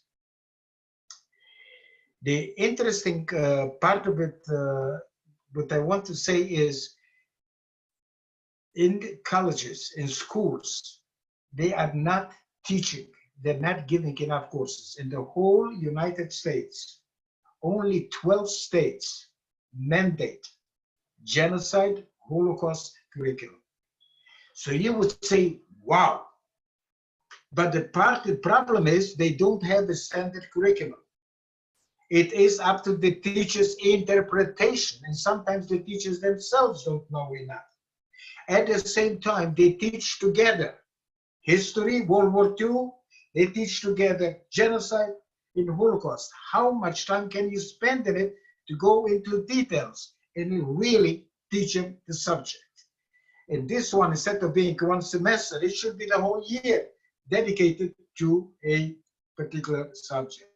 So when people say, well, it's mandated, okay, when I said, bravo, wonderful. And when I started to talk to the students and I asked them, how much time do they spend on it? And when they told me, I was completely shocked. It's basically meaningless. How can you teach somebody when it's only the teacher's interpretation? And some of them are good, but some of them, they have no idea what they're talking about. Sami, thank you very much. Samantha, you're up. Hi, Sami. My name's Samantha. I met you a couple summers ago at International By the Collage. way, Samantha, by the way, Yes. okay, do you know what your short for Samantha is? Yes. It's my name. Yes, it is your name. Also Sami. No, it's Sami, S-A-M-I. I've So been called that a lot of times. a Yeah. lot of people that don't know me, they think that I'm a girl. Okay? Because Sami, the way it's spelled, it's not S-A-M-M-Y, it's S-A-M-I. That is short for Samantha. But sorry, go ahead. All good. Anyway, I met you a couple summers ago at International Collage, and then have since seen you speak a couple of times at International Convention for BBYO. And now I'm a college student. And so I was kind of wondering whether you get the chance to speak and interact with college students or do any kind of outreach at universities, as well as how students at universities can be sharing your message with both the Jewish community on their campuses, as well as students of all other religions. Samantha, where do you go? Which university do you go to? I go to the University of Wisconsin in Madison. You're kidding. I'm not. Okay. Now I'm assuming, I'm not going to assume, I'm saying you are a leader because obviously you are here. Okay. So you know what the leader does? Yes. Delegates. And I'm going to give you a job. Why don't you invite me to come to Wisconsin? Absolutely. I will work on that. Okay. Right when I get back. Okay. And tell you what. Okay. I think that I probably hold, and I don't want to go just to the campuses. I want to go to schools also, not only Jewish people. As a matter of fact, I'm working right now to be part of the Speakers Bureau of KUFI. In KUFI, this is the Christians United for Israel. Okay, they don't accept everybody, but I have a very good chance to be accepted. Okay, in there. But interestingly enough, I don't want to talk just to the choir, to preach to the choir, because to me, the Holocaust is not a Jewish issue. I was in Israel and in Tzfat, and they asked me to speak about the Holocaust. And when I met the Rebbitzin, I told her that I will speak with one condition. And she looked at me, she was very surprised and said, what's the condition? I said, I know in Israel, it's a Jewish issue. For me, it's not. It's a universal issue. 6 million were Jews, but 5 million were non-Jewish people. So, okay, so, and when I was in Chicago, okay, I spoke from 9 o'clock in the morning until 4 o'clock with half an hour lunch break. So the busier you keep me, okay, the happier I am. Which Jewish organizations are you with? So there's a bunch of different ones on my campus. I've particularly done some work. I've been to Chabad a bunch of times, and then I've also done one of the clubs that I'm in gets run a little bit through Hillel, so it's kind of an interaction of both. And the two. I don't know if you are with Hillel. Another good organization also, if you want to, is the SSI. Mm-hmm. I don't know if you heard of them, but they're I not. don't think they have it at my campus, but okay, yeah. they're not political, but they're very pro-Israel. Okay, awesome, yeah. If you don't know what it is, it's students supporting Israel. Okay, I'll look into it. I'm not sure if it's at my campus, but I know that definitely Chabad and Hillel do a lot of work with Israel. And they don't go into politics. Mm-hmm. However, okay, like for instance in Columbia University, and I've been a couple of times, the Palestinians have something called Nakba. They call it what do you call it? Occupation Week. Okay, and in the SSI, the Jews, they counter demonstrate, but they call it Liberation Week, and they have all kinds of posters and everything else, and to show them that we are indigenous people to Judea. So it's a group that you may be interested in looking into and maybe joining them. Okay, awesome. Thank you. You're welcome. Samantha, thank you very much for that question. And when you get back to the university, please send regards to Rabbi Matasov. He's a very close friend of mine. I studied with him in yeshiva in Paris. I will. That's awesome. Yeah, he's a wonderful friend. We're going to ask Heather and Adam to please join us with a question. How did you find your brother? How did I find what? Your brother. I don't have brothers. I have only one sister. She's just a child of Holocaust survivors. She was born in 1946 in Siget. As we came from former Soviet Union to Romania, we passed through Siget, where Elie Wiesel was born. So my sister was born in Siget. She lives in England, but it's another tragedy. She doesn't want to be in touch with me. Sibling rivalry. I met the whole family. I met her with her husband and the two children in New York. And it was in 2008. I spent the whole week with them, but she does not write, does not call, does not in touch. And I said, look, Betty, do me a favor, okay? You want to have a relationship, you have to call, you have to say something, you have to write. Once in 6 months, just say hi. Doesn't have to be big with this. She said, I will do it. She never did it. So while my parents were alive, since I was the older, they actually forced me to keep a relationship with her. Since my parents passed away, it takes two to tango. You don't want, okay? God bless you.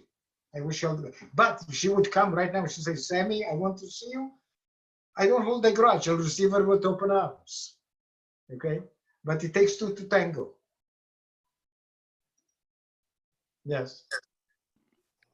Brent, any questions? You look like you have a lot on your mind, Brent. Go ahead, fire away. If you have a question, please.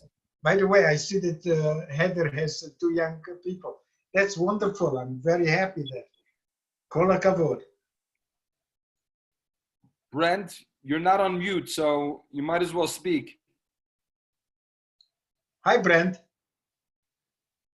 We can't hear you. Speak up. Brent, you have your hands in this. Talk.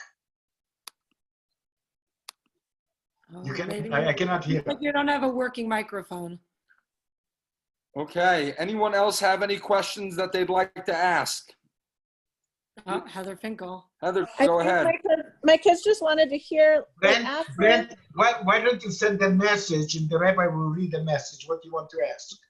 Because your microphone is not working. Why don't you send the message? Type it at the bottom. Heather, go ahead. Okay, my 7-year-old has a question. He understands that you went through medical testing when you were very medical experimentation that was not consensual, stuff that you didn't want happening and nobody would want happening to you. And he has a question from a 7-year-old about it. Go ahead. Well, even if you were a Nazi, why would they want the test he's not a done? Nazi. I mean, why? like, even if you were someone they liked, why would they want the test done? Well, okay, let me explain about medical experiments. Okay, did you hear what I went through, the pain that I went through? Yeah. Okay, so head, neck, shoulder, and back. And it's not localized, it moves from place to place, and the strength of the pain is also changing constantly. But this is all my life, and I will always be in pain. But I am not against medical experiments. Even today, they are using medical experiments with the coronavirus. They're trying to develop a vaccine, and they need people to test if it works. So I am not against medical experiments. I am against how the Nazis and their collaborators did. Number one, they did it without the people's consent. Okay, they forced them. Number two, they did not tell them what will happen after, okay, they did the experiments. Sometimes it can be debilitating, and sometimes it can help, whatever.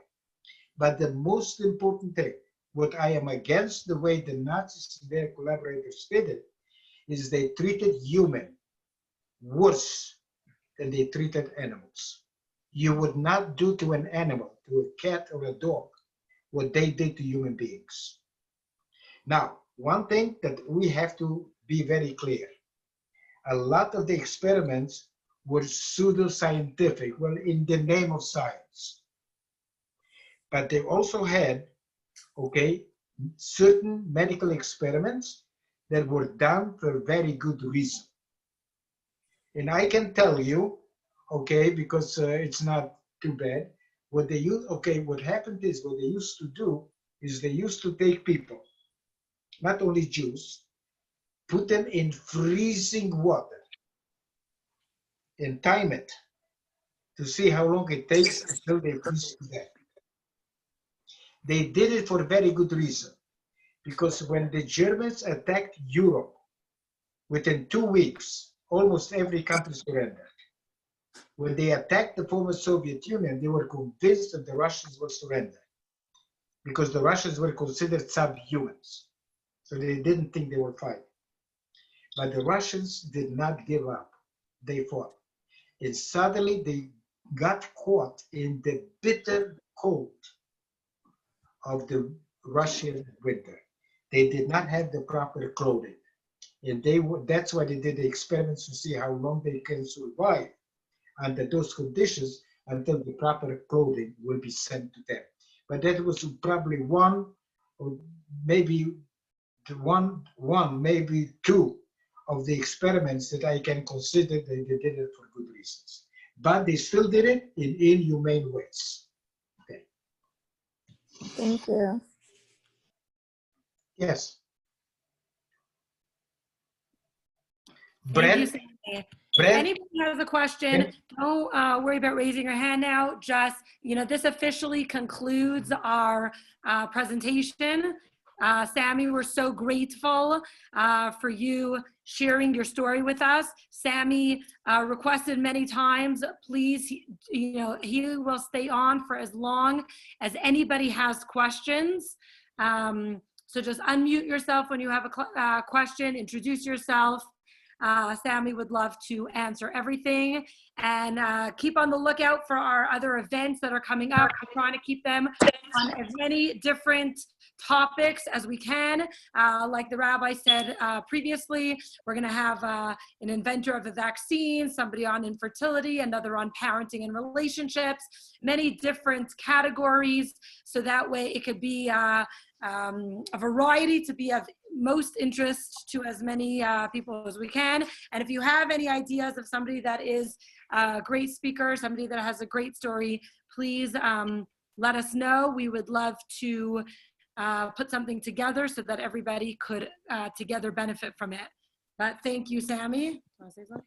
And finally, I just want to thank from the depth of my heart, once again, our guest of honor, Sami, who took time out of his schedule. He has some days where he speaks 6-7 times to different organizations in one shot. And he's a spring chicken, but he's a little bit older than most of us here. And I just want to be able to thank him for his energy, his wisdom, his sharing so many wonderful ideas with all of us.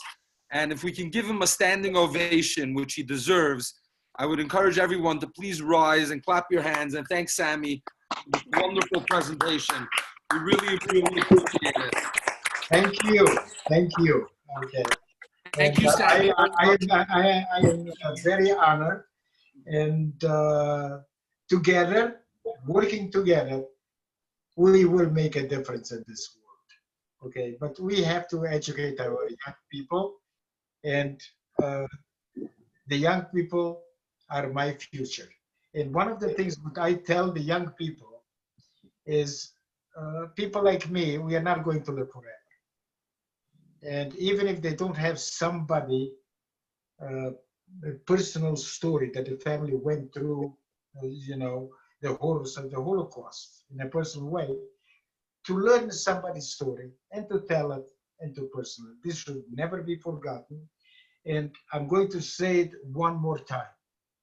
I do hope that somebody, okay, a person, an organization will take upon themselves to have a project to write a Holocaust Haggadah with questions for children to ask and everything else. and during the Yom HaShoah at dinner to talk about it and to teach the young people like we teach them about the Yetzias Mitzrayim. Please, for those of you who have questions, just unmute yourself and just let the conversation roll. We're going casual from here. Just let the conversation roll. Feel free to ask any question you want. Sammy's going to stick around. If you want to walk away for a little bit, grab a bite and come back, feel free to do so. We're going to leave this rolling, so anyone who has any questions could just chime on in, jump on in. It's going to start becoming casual. In my, from my community, we call this a farbrengen. It's just a gathering that's very casual where everyone is able to share. Please feel free to be open and honest and ask your questions, and Sami will do his best. And I'll tell you, I don't represent anybody. I don't represent any organization. It's just my personal opinion. You don't have to agree with me. But I'm going to ask you just for one thing. Just as I will respect your opinion that is different than mine, to respect my opinion. But otherwise, you can ask me any questions on any subject. Ask me the most difficult ones. If you ask me a question, I don't have an answer, I will be grateful. Two things. Let's keep it apolitical. And second, if you're not currently speaking, just mute yourself because you'll end up with a lot of background noise and then it makes it disruptive for anybody to hear. So if somebody else is talking, just mute yourself, and as soon as they're done, go on mute. So Sami? my honor is my honor. Thank you very much. Sami, I have a question. Yes. Have you recently spoken in South Florida?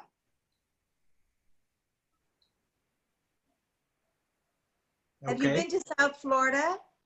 Yes, I have been in Florida.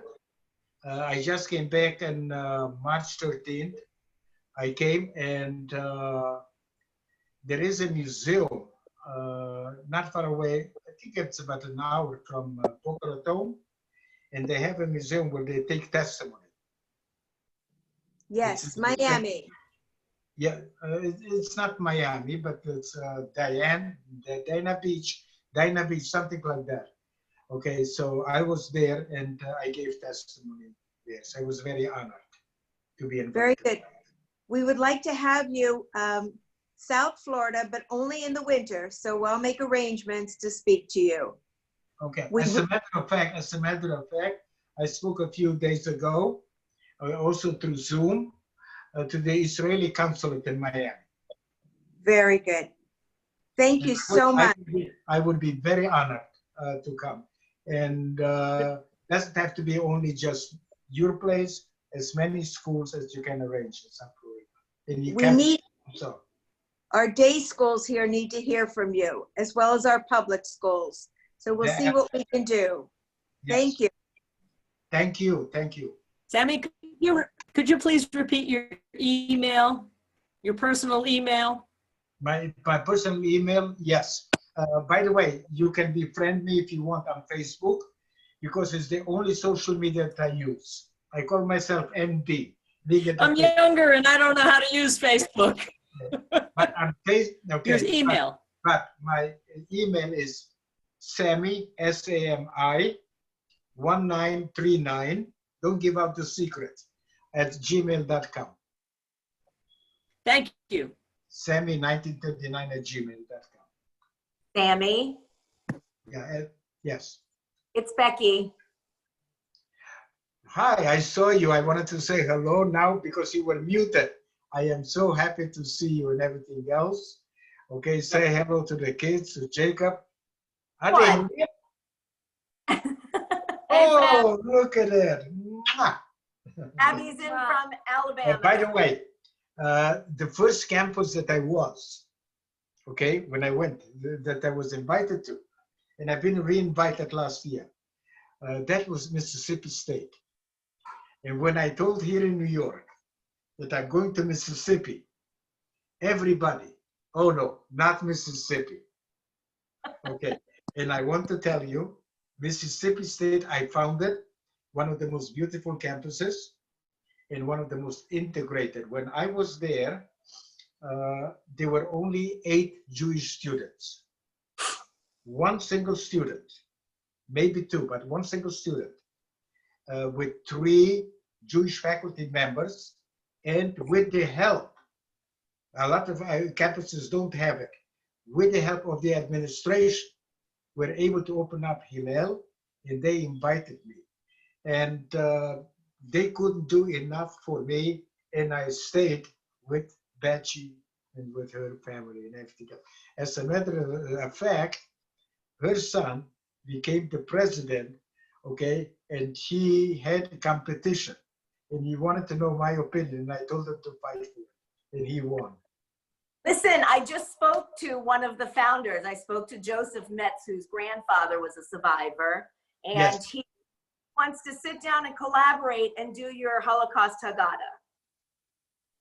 By the way, his grandfather, you know it. Yeah. He is in the college football of fame. He was a great quarterback for MSU, but he was never drafted because he was too short. It happens. But Joseph's going to give you a call, and maybe we'll get you back down to Mississippi soon and collaborate on a Holocaust Haggadah. Okay. He's writing a book about his grandfather right now. Okay. So when you talk to him, when you see him, give him my love. I will. Love to you. Take care. We've enjoyed it. It's always wonderful to see. Okay. How is Mississippi dealing with this issue, with the coronavirus? Are you, can you go out? On things, but we're getting, I think we ignored it a little too long. It's just now starting to get really rocky, and it's the numbers are going up in Mississippi, but we've been home for 8 weeks. It's time to, you know, even on the farm, you know. Right. So take care.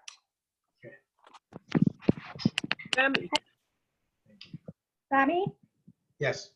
I just wanted to let you know, I'm very lucky to have gone to day school, to Jewish day school, and had a Jewish education. I grew up in the 80s. We were very, very lucky to have a very thorough education on the Holocaust. Every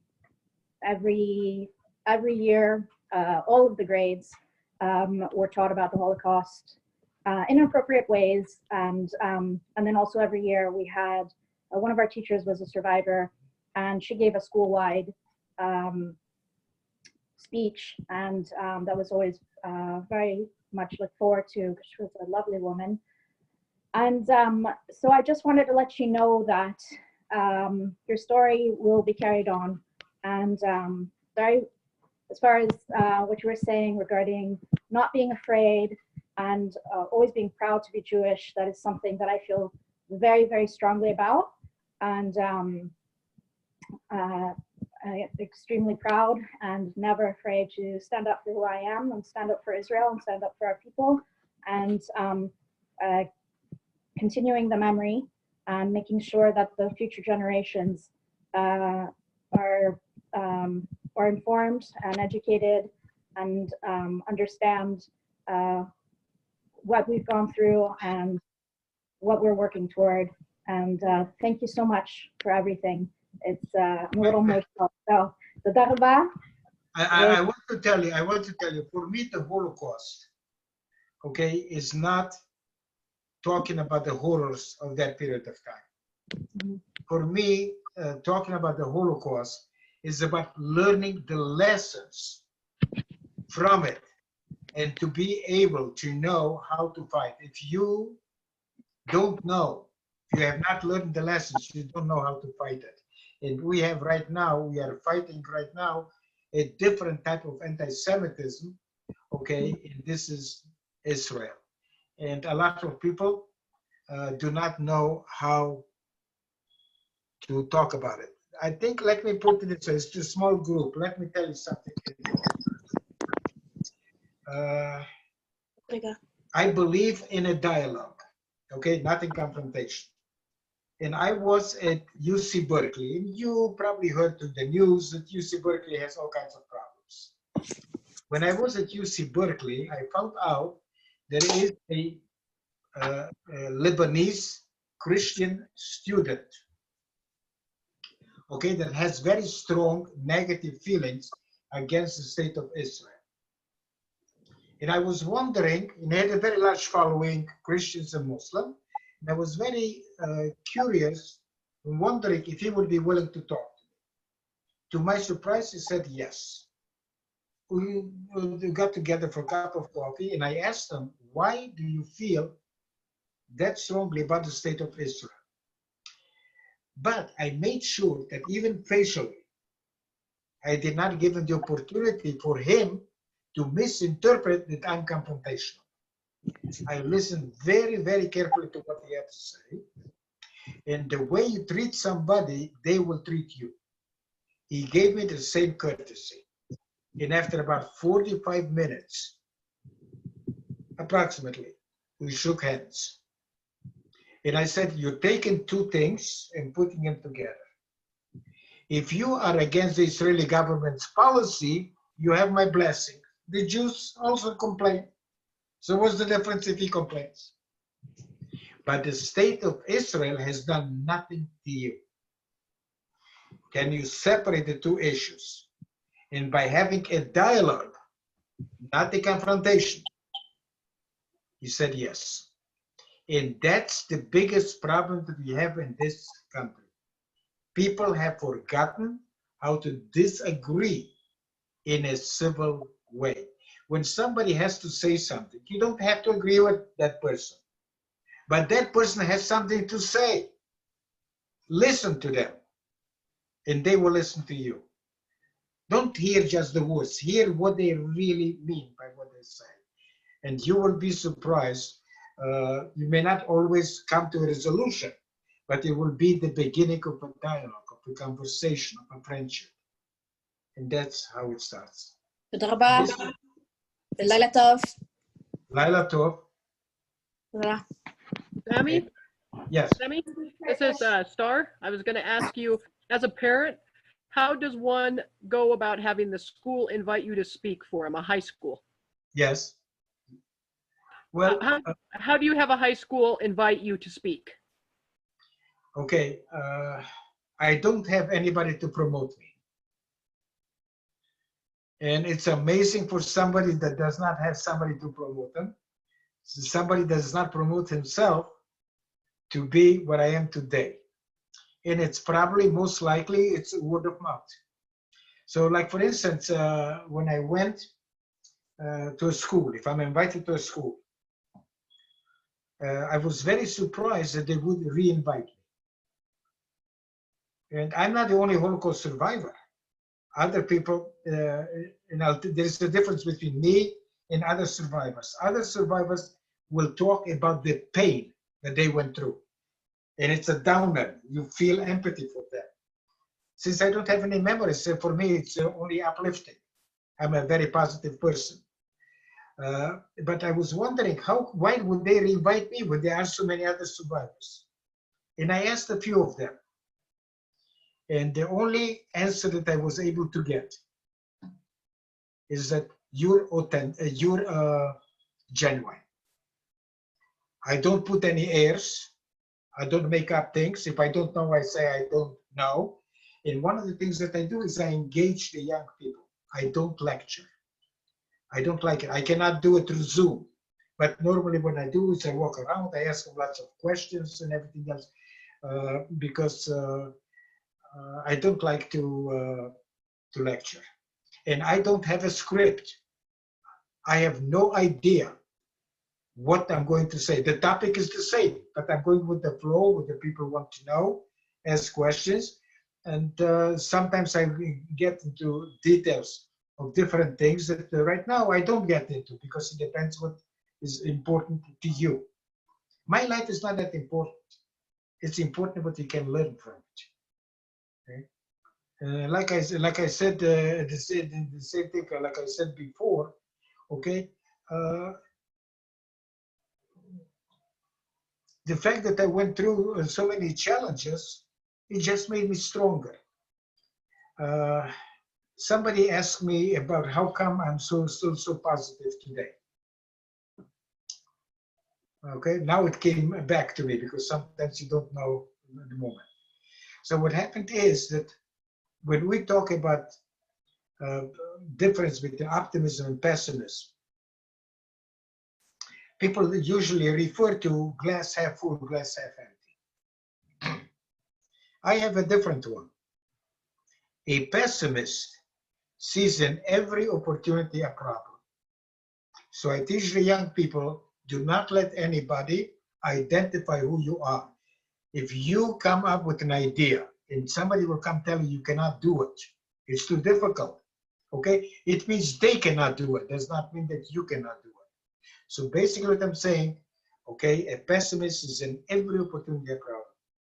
An optimist like myself is in every problem an opportunity. And I'll give you an example. When I was in the shelter, I was a very heavy smoker, between 3 and 3.5 packs a day. I would have never given up. But I'm not a street person, and I lost my will to live. I did not care if I live or die. I actually tried to commit suicide. But interestingly enough, because I'm not a street person, but to make a long story short, I said one thing because it was a test to see if I still have the will to live. And I said, when I will quit smoking, cold turkey, suddenly I will recover.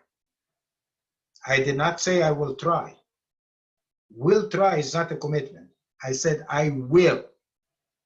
And on December 30, 1996, I had my last cigarette. So that's why I'm trying to tell. So, for instance, right now with coronavirus, it's a problem. And I have found that I have a voice through Zoom, which I never heard of it, never knew about it. And I found a voice. So therefore, we have to look for the opportunities and to look for it in every problem. And a lot of people, they look at the negative side instead of the positive side. I'll give you another example. The neo-Nazis used me as an example that I'm a liar. You know what I did? I turned the negative, I turned into something positive, and I teach the young people, okay, fortunately I have the proof to show them how they use innuendos, okay, without providing the proof. And I teach the young people, okay, to do the research. Not everything they hear, not everything they read, not everything they see is the whole truth. Okay, and the internet is a wonderful tool, but it's also a tool, okay, to promote hatred. So personally, I turn a negative into something positive. People have asked me, because the things are open, people have asked me if I want to know what they did to me. Okay? And I said no, because it's wasted energy. Number one, it will not help me. Number two, it takes a long time. You have to have a lawyer. It's costing money. What good does it do? So instead of wasting my time in something negative, I prefer to do something positive and to go to schools, universities, and empower the young people to be the best that they can be. And to become upstanders.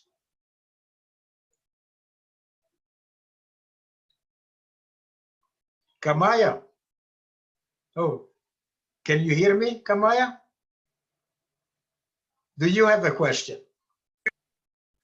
אני כבר שאלתי, תודה. אני שאלתי למה עזבת את הארץ שלנו. אז ענית לי כבר, תודה. And I want to thank you. Yeah, do you have another question? No, actually I do. I want to know, you said maybe you'd get into it and maybe, I don't know, you said you were homeless and I don't know. I was what? You were homeless for a while. Yes. You were homeless. How did I become homeless? And I don't know if, and how did you stop becoming homeless? Okay, I never told how I became homeless. Okay? That's why I'm saying. I'd like to know that, please. Yeah, so I will tell you. So what happened is, I had some friends that I trusted them with my life. Okay, so what I did is I wanted to help them out. I had to borrow a lot of money. And okay, because I trusted them, I gave them cash. Prove it. I gave them, okay, I didn't put anything in writing.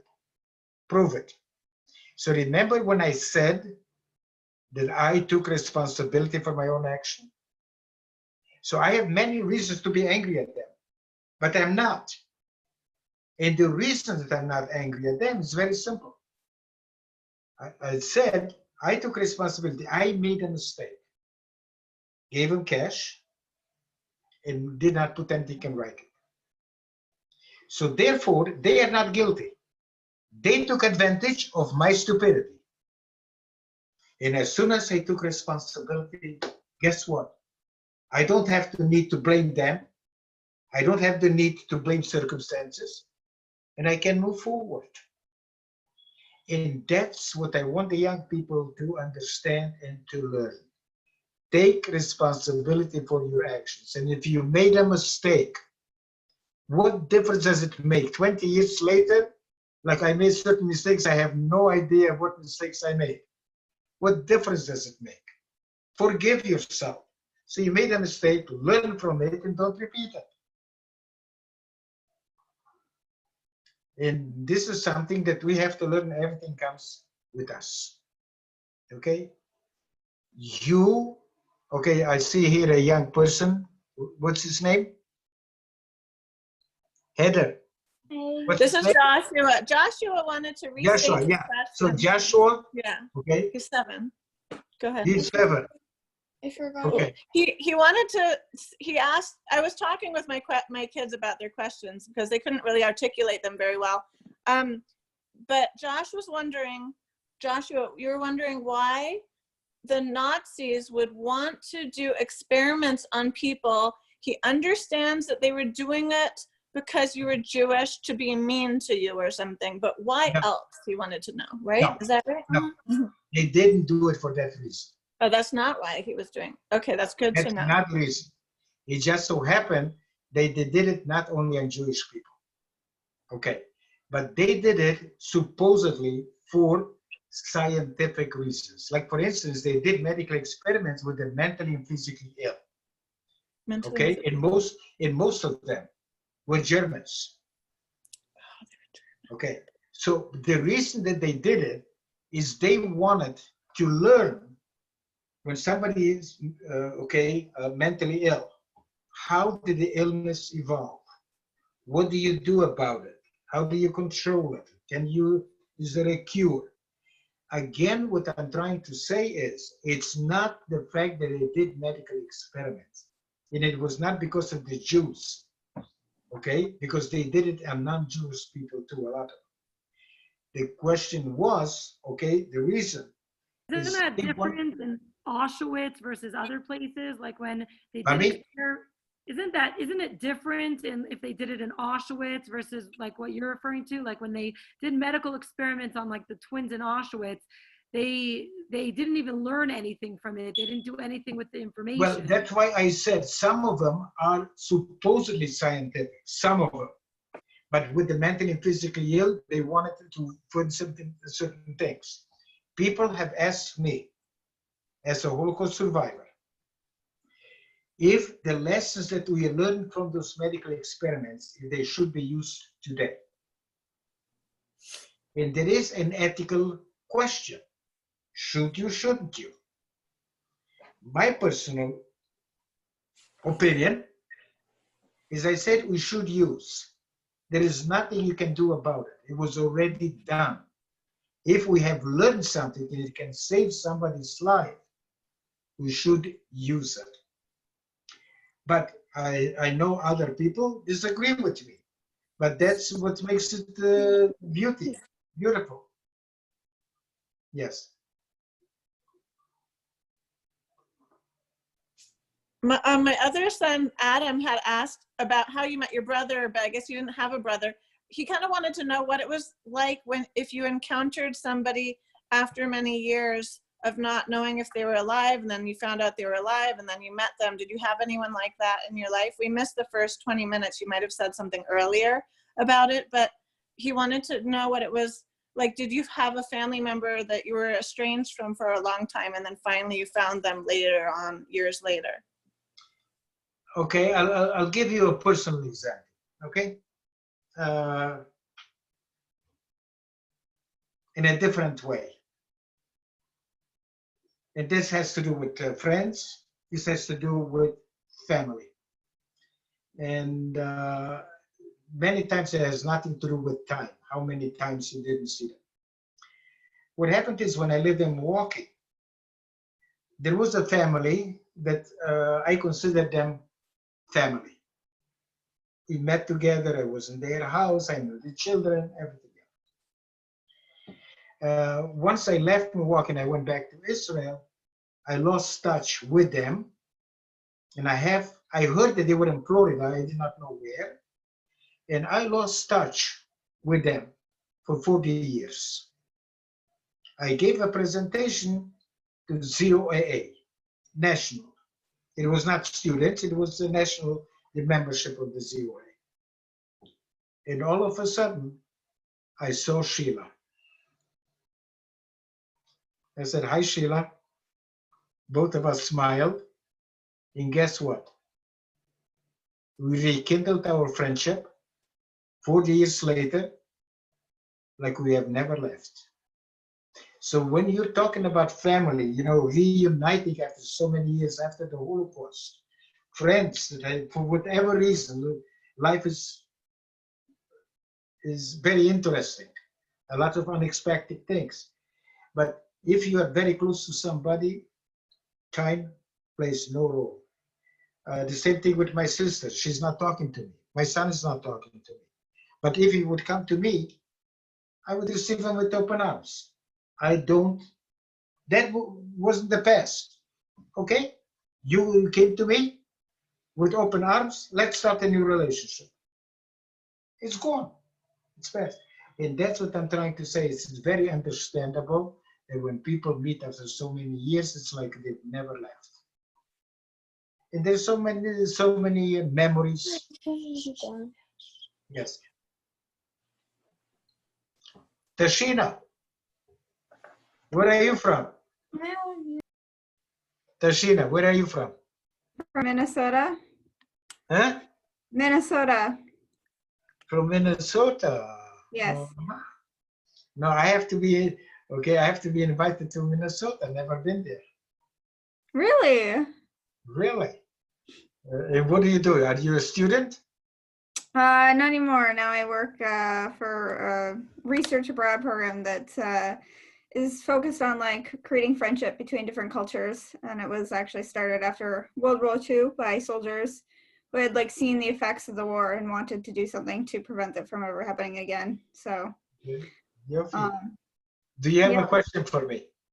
Do I have a question for you? Well, now you have to ask a question that I may not have the answer. And I will You may not have the answer. happy because I will have to find out. I will have to do the research. I don't know everything. I don't know if I have a specific question, but it's been very interesting for me to listen to your experiences and just to hear your story. You're like the youngest Holocaust survivor I've ever heard from. So it's been very interesting. Also, I went to Poland with Ava Kor, and she was one of the twins that was experimented on. So hearing your experiences and comparing them to hers has also been very interesting. So thank you. Yes, thank you. Thank you. Okay, anybody else? I see here two Charlene. They did not ask any questions. Now, Heather, one of your kids wanted to ask me something, right? Yes.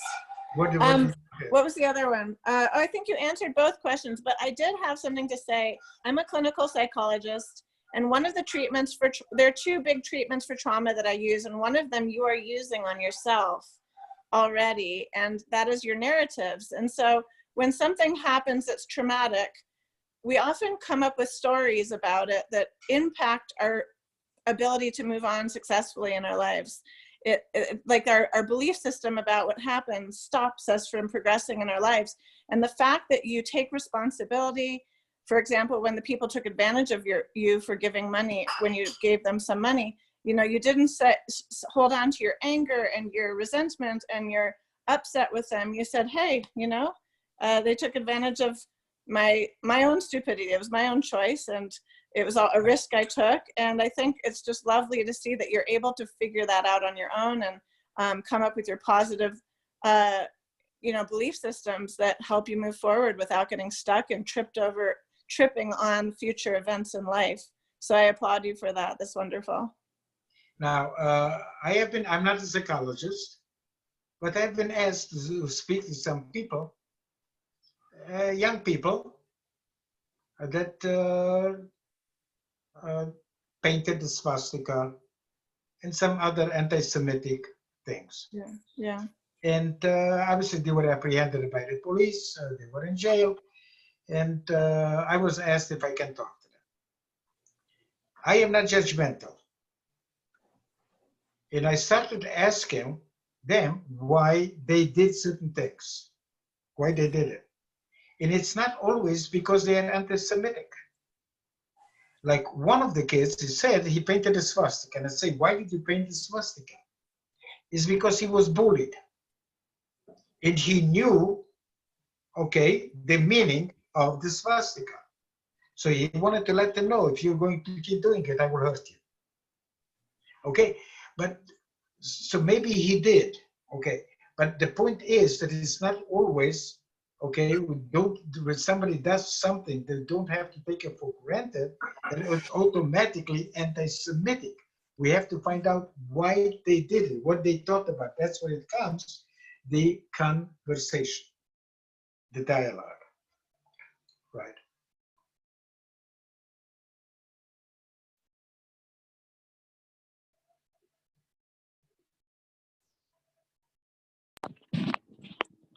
Sami, Okay. I just want to say, please come back to DC when you can. We need you. Pardon me? I said, please do come back to DC. And I'm sure you've been many, many times. Please do come back when you can. We need you. Very good. So do you have a question?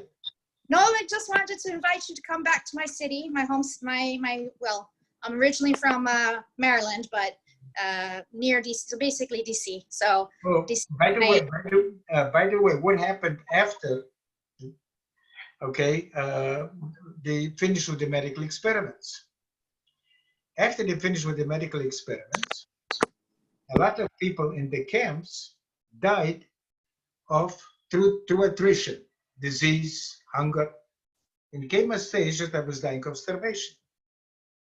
Not far away from the camp, there was a farm owned by Germans. And the German woman brought food to the guards in the SS. And obviously she had access to the camp. And she saw the physical signs that I'm dying of starvation. Big head, swollen stomach, swollen feet. At the risk of the life of her entire family, she decided to give me milk. I could not honor her because I don't know her name. But interestingly enough, 6 years ago when I went to Israel and I wanted to give testimony at Yad Vashem, I wanted to see Sde Boker, where Ben Gurion lived. It was very interesting. You know, Ben Gurion was a visionary, and besides being a statesman, and I wanted to see my mother's grave. But when I was at Yad Vashem, there is a garden honoring 27,000 non-Jewish people that saved Jews. These people that saved strangers are called the righteous among the nations. And I saw a marker which made me very, very happy. And there's a marker honoring the unknown righteous among the nations. So indirectly, I'm able to honor the person that saved my life. If she would have been caught giving me milk, her entire family would have been killed.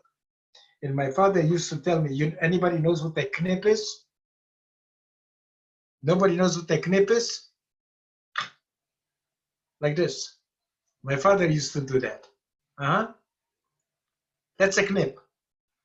So my father used to say that she used to come to me when I had cowls in my, got a little cowls on my cheeks. She used to come, give me a clip, and she said, "Those are my rosy cheeks." So that's what I'm saying. You know, not every German was a criminal, and we should treat people as individuals, okay, and not prejudge them.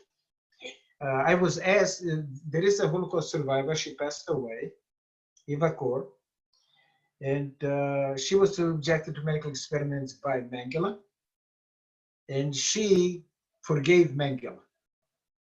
It was very controversial. And I have been asked if I have forgiven. And if looks can kill, I probably wouldn't be here talking to you. I said I forgave, but before, okay, some kids, some students, Jewish students, walked out from the room. They did not let me finish my sentence. I said I forgave the world that stood by and did nothing, not the criminals. And my goal is to teach the young people and the college students to become upstanders. Okay, that's very important thing. The biggest crime is being indifferent. It's not hate. It's being indifferent. And I'm talking about Jewish people, Israel, and everything else. We should fight because, like I said before, I'm going to say it again, and I will repeat it as often as necessary. During the Holocaust, Jews died because they did not have a country. Okay, we are celebrating today. It's already in New York. It's already today. Okay, the next day. So we're celebrating right now in Israel, Yom HaZikaron. We remember people that died for us to have a country. And it's very important for people. A lot of people don't have any feelings for the state of Israel. It's like a different country. It's somebody else's country. It's not their own country. And one of the things that I like about Chabad is that they bring a lot of people to Judaism, to Yiddishkeit. And they don't ask for anything. They just make you feel like you're part of the family. And some of them do, some of them don't. Okay, have more feelings, but they do a wonderful job.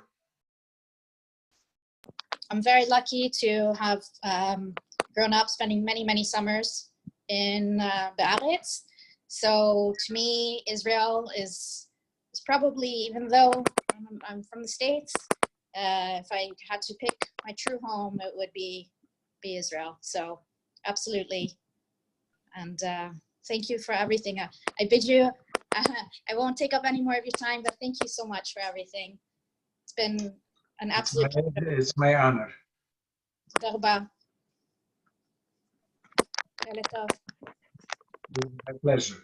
Baksha. Kamei, I'm not sure if the second part of your question got answered. You asked Sami how he became homeless, and your second part was how he became no longer homeless. I don't know if Sami, I'm sorry, say it again. Kamei's first part of her question was how you became homeless, and her second part of the question was how you became no longer homeless. I think I answered how I became homeless. It's because I No, you answered how you became homeless, correct, but how you became no longer homeless. Oh, I became no longer homeless for one very simple reason. I'm an extremely proud person. When I was in the shelter, I didn't care if I live or die. I had no ounce of pride. I let the system work for me. If I would have had 10% of my pride, I wouldn't be here. And because I was homeless, because I tried to commit suicide, because I've been declared as mentally ill. So they provided housing for me at a reduced rate, which means that I am paying only 30% of my income. So if I'm making, $1,299, $1,300, it means that I'm paying for an apartment in New York, which the studio, I have a one bedroom, the studio is $1,500. I am paying $390. Okay, so it's affordable. So I let the system work. A lot of the people, I am probably one of the very few people that have been in the shelter that became a success. Because a lot of the other people have too much pride. They don't want to let the system work for them. In others, they're so used to being homeless that even if they get housing, they will go back on the street. They don't know how to live, okay, not being on the street. It's unfortunate. And my personal opinion is nobody should get hungry. 1/3 of the Holocaust survivors live under the poverty line. I am one of them. I was featured on CNN. Nobody should be hungry in this state. But I am a very big proponent. Instead of giving somebody, a fish, teach him how to catch a fish. So, but that's, not everybody feels the way I do.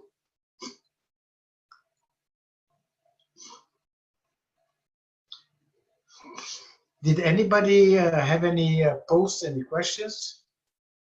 I do have a question. So kind of like, what was your religious upbringing? I mean, I know you're Jewish, but like specifically, were you Orthodox, or like what was your upbringing, and how is the Holocaust like influenced your faith? I grew up the Orthodox way. Okay. And I'm very grateful to my father because I feel very comfortable in a reform. It's not my cup of tea, but I feel very comfortable there. I feel comfortable in a conservative. I will feel very comfortable in an Orthodox synagogue with Chabad and everything else. If you are Reform, you will not feel comfortable in the Orthodox one. So I'm very grateful that the Holocaust played no role in me not practicing my Judaism. But some people became religious because of the Holocaust. Some people became agnostics because of the Holocaust. In my particular case, it was a personal decision. The Holocaust did not play a role. However, when my son was in my life, I did practice Judaism. Okay, my religion, for one reason, because I believe in teaching by example. You cannot teach somebody not to smoke if you smoke. But now that I'm all alone, I don't. I don't cook. There are a lot of things I cannot do because I don't do it. So, okay, so I'm not practicing. So why did you decide not to practice anymore after your son wasn't in your life? Because I'm alone. I don't cook. You have to do a lot of things. When I was, I used to put tefillin every single day. And at a certain age, I think it was, I finished high school at the age 15 and a half. So I think I was about 17 and a half years old.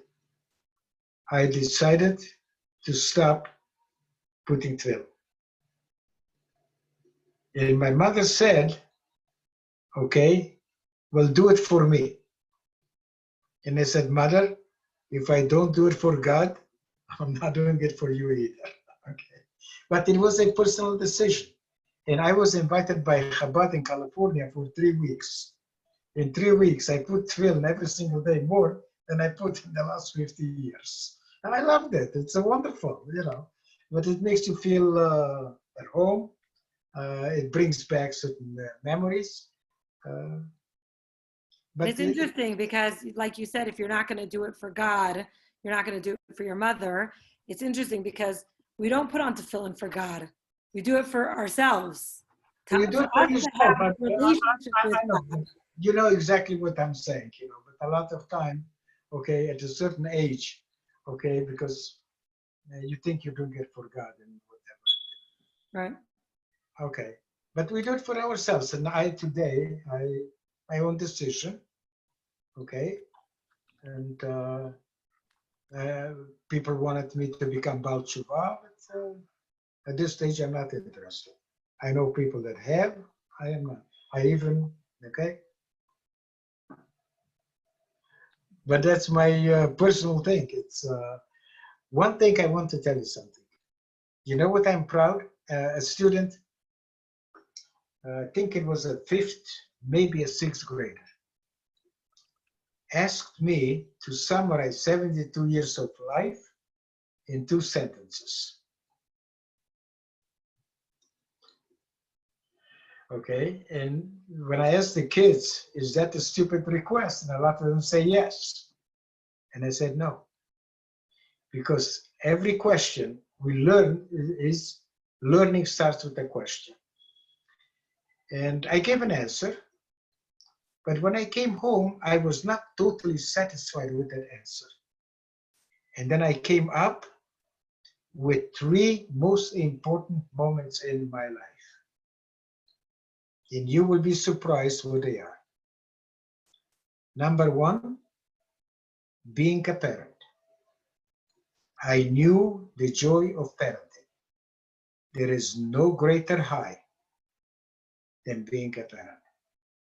It's not something I can teach, it's something you have to experience. Number 2, I knew hate. Not from here. That's easy to overcome.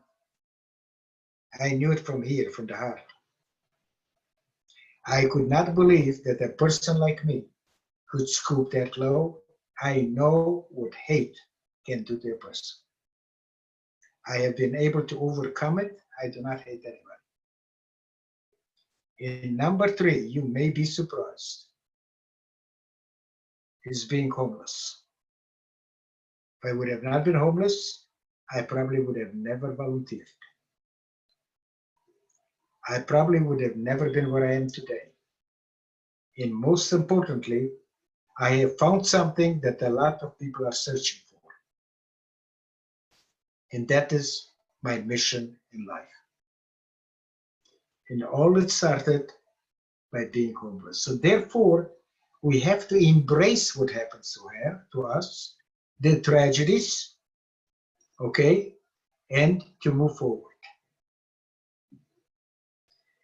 People ask me if there's anything that I regret, and I said absolutely nothing. If the slightest things would have changed, I wouldn't be where I am today.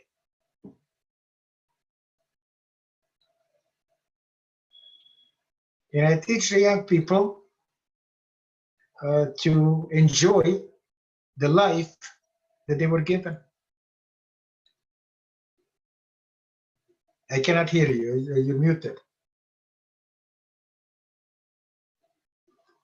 Did you ask me a question? No. Okay.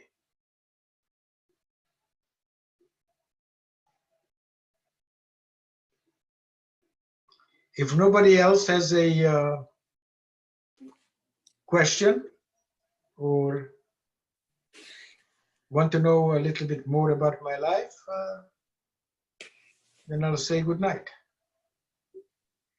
We've loved hearing it. I loved your 3 important words of wisdom and boiled down life sentences. They were really enlightening, and the nuggets of your life. So it was really nice to hear them, and thanks for sharing everything with us. Thank you. And I'm very happy that you have the two young people, the two kids. Okay, Thank you. because it's important for them to know and to learn about it. Yes, Three. thank you. Three, Thank yeah. you very much, Sammy. I look forward to speaking to you into the future. Thank you. I would love that. Okay, I would love that. Thank you It very would much. be my honor. It would be my honor. Thank you. Good night. Good night.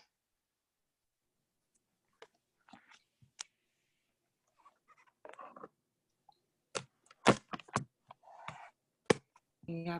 Sammy, thank you again. This was beautiful and I think very much appreciated. I think lots of people, the feedback has been great.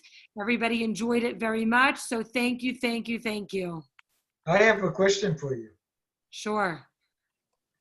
How many people saw it, watched it? Say again, how many people? Not only how many were in the room, but altogether. Do you have any idea? I could see on the bottom of the screen, so that doesn't include if there were a few people in one residence, but the bottom of the screen, at the point that there was the most, there were 78. But there were other people that were not also on the screen, but they joined. You don't have that count. I just see where it said participants, on the bottom of my screen where it showed me participants. Yeah, the participants I saw, right. Yeah, but like the Finkel's house, they have 4 or 5 over there. So 6. The Finkel's house had 6 people. So 76 computers, but there was on average 2 people that came to every thing. Zama says there was about on average 2 people per computer on average. By the way, with your permission, I'm going to do something. I wanted you to see my whole face. So I did stand all the time. So now what I'm going to do is going to sit. You may not see my whole face, but that's okay too. Okay. Thank you. I'm glad you're getting a seat. And I know that it's late by you. If it's 10:15 by me, it means it's 12:15 by you. Yes. And you must be tired. No, I'm not because I sleep very little. Normally, I sleep an hour and a half, 2 hours, and I can go, okay? Because when I was in the Israeli Air Force, they taught us how to be alert for 72 hours. I can still do it. And wow. In my age, I don't need a lot of sleep. But now being cooped up in this apartment, and the only thing that I can see is parked cars on the street, nothing else. What I do is I sleep a lot. Fortunately, I can fall asleep, but otherwise normally I don't need that much sleep. I sleep, okay, just for the time to pass. I don't want to think, because when you start thinking too much, a lot of negative things come to your mind. You got to get some more Zoom meetings going. Yes. It's not the same as being in person. Sure. In person, you have that personal connection, the interaction. But you know something? Thank God for social media. I can't imagine what I would have done, okay, for 6 weeks, being in the room by myself, okay, without the social media, without Zoom, and without other things. So thank God for small favors. Yes. Thank God for the technical connection that we all are able to keep having with each other. I don't know how to use Zoom. The only thing I know, if somebody invites me, then I click. Fine. I see that Annalise Johnson just joined on a video. Do you want to share anything? Oh, sure. Yes, I've had my video off. yeah, my mascara is under my eyes today, so I was like, oh, no video. I just want to say thank you so much. This was wonderful. Sammy, we met at One Night DC back in March, and it was wonderful to see you again and hear from you. And thank you, Chabad, for putting this on. I was super excited to join. Tashina is one of my good friends, and so Oh, great. it was great to listen to her ask questions also. So thank you so much. How'd you guys hear about the event? And by the way, he doesn't want to show his face, okay, for whatever reason. However, if you can see, there is somebody there by the name of Joseph Steigmann. And Joseph is a good friend of mine, and he is the one that brought me to Mexico. The what? He's the one that what? He brought me to Mexico to speak in Mexico 3 times. Okay, that's how I met Malka. He brought me, okay, to Puerto Vallarta, Mexico City, Guadalajara. He was supposed to bring me again in October, but because of the coronavirus, we have to postpone it until next year. But I just want to say thank you, Joe. Okay. He's muted, so he's not going to answer. But I just wanted to acknowledge him. Okay, he's a great friend. Yeah. Thank you. And Annalise and Tashina, how did you hear about this event? Sammy and I are friends on Facebook. On Facebook. Right. And sent the link chat that you're both in. Awesome. Well, we're glad that you joined. Right. Thank you. It was super wonderful. I see a couple of Chablis, but they're probably not in the room. They don't have the video. I think we're waking up Adam Taxon, but he's got his hand raised. Go for it, Adam. Very good. Yeah. Excellent. Do you have a question, Adam? Okay. Can I tell you a story how I became Zionist? Sure. Share whatever you would like. It's funny. My father was always a Zionist. But when I was about 6.5 years old, Chalutzim, these were pioneers, in 1947, came through our small town where I lived. One of them came to me and he says, "Do you want to go to Palestine?" I said, "No."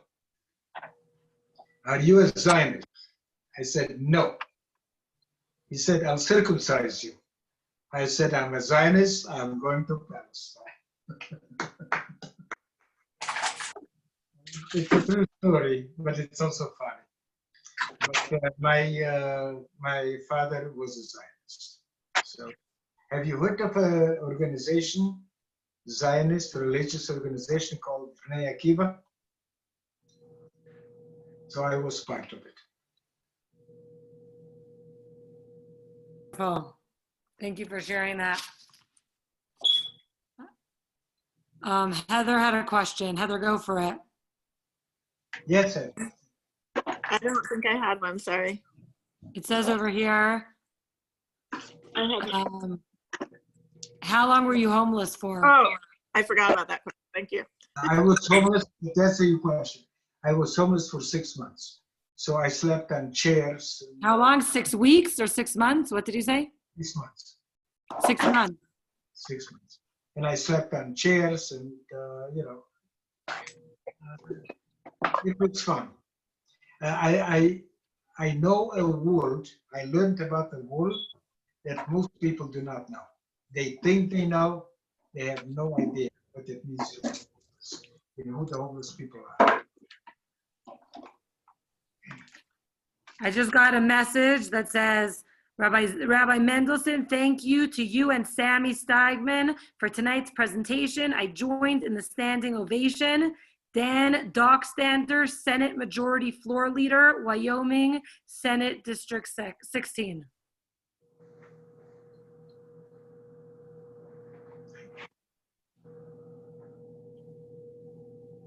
So lots of good,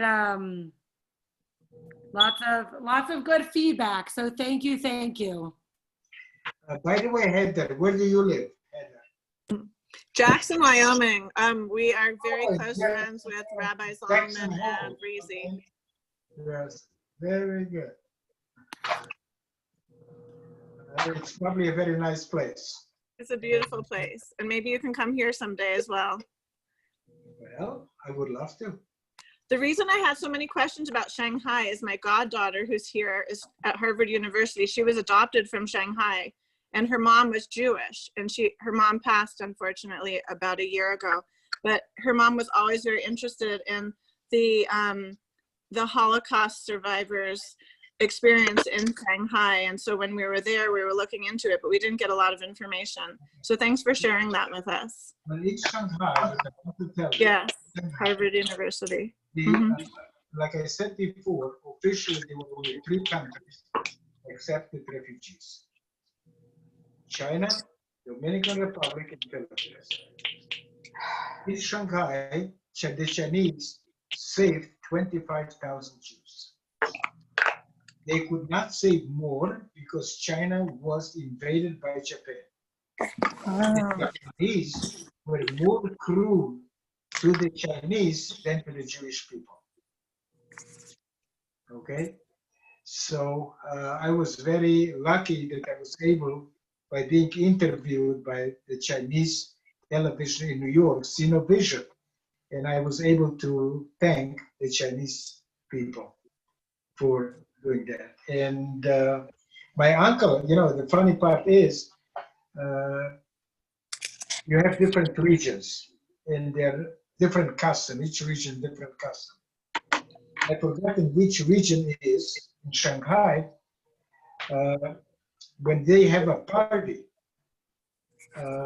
they bring food, but people don't eat everything. They just taste different things. My uncle, being new, okay, as soon as he was hungry and everything else, and as soon as they brought him, he started eating. And he saw that everybody takes just a little bit. And I asked him, how come you're not eating? He says they have about 50 different varieties of food that they bring. So you don't want to eat just one thing. So that's how you learned about the Chinese custom, you know. That's great. But it's, when I started eating Chinese food for the first time, somebody invited me to go to a very fancy restaurant. And I asked for chicken, and they were very small pieces. And I ate them because I was not used to Chinese food. And I'm waiting. My friends look at me and says, "What are you waiting for?" I said, "I'm waiting for the chicken." He said, "He just finished it." And that was my introduction to Chinese food. Eventually, I developed a taste for it, and right now I like Chinese food. And I like primarily sesame chicken. Okay, that's my favorite. Me too, it's the best, Right. especially in New York City.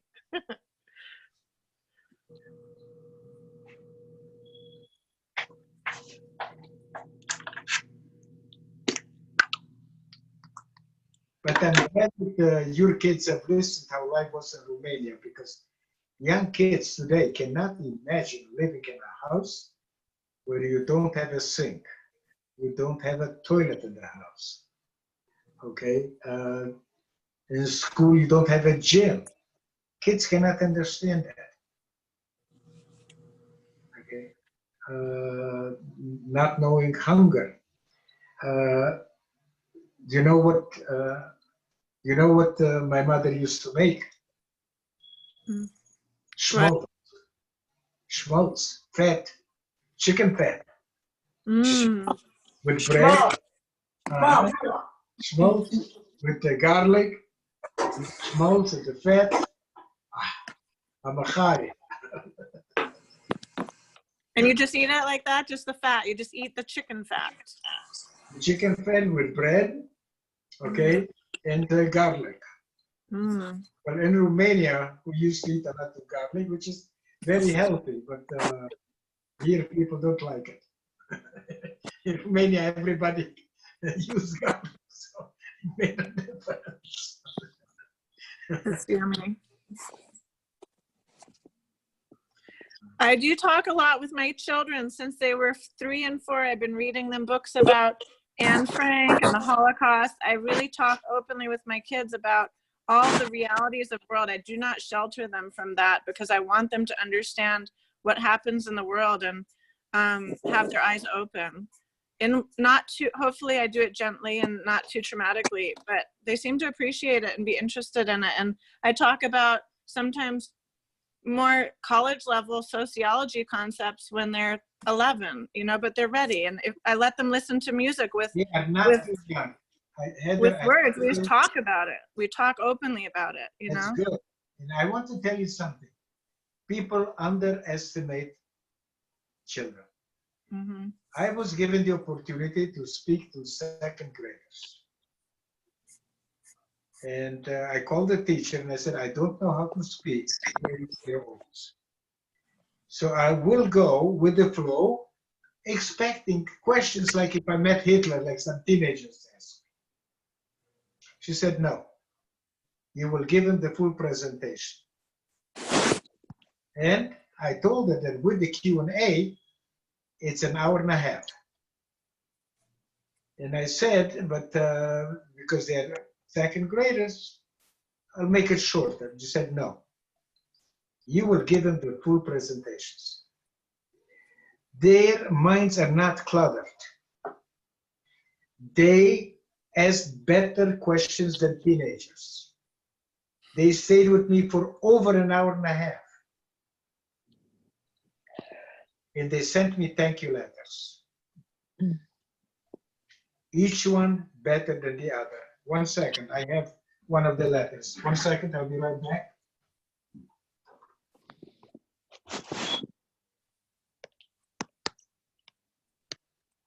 Razy, where are your kids? Hi, Heather. Hi, Linda. I'm still on listening to you. Yeah, it's so fun to see your face. I feel so comforting going to sleep and having just listened to you. Thank you. I know. I sent you a note. I saw that. Thank you. It's so sweet. I miss you guys.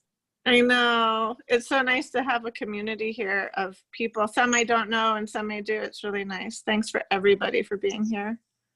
Yes. And someone from Minnesota. I'm from Minnesota too. Okay, I'm sorry. I'm very organized, but I don't know where to put it. Minnesota. But anyway, what I wanted Minneapolis. but what I wanted to say, okay, all the second graders sent me thank you letters, but not saying thank you for coming to the school. They put in paragraphs what they have learned.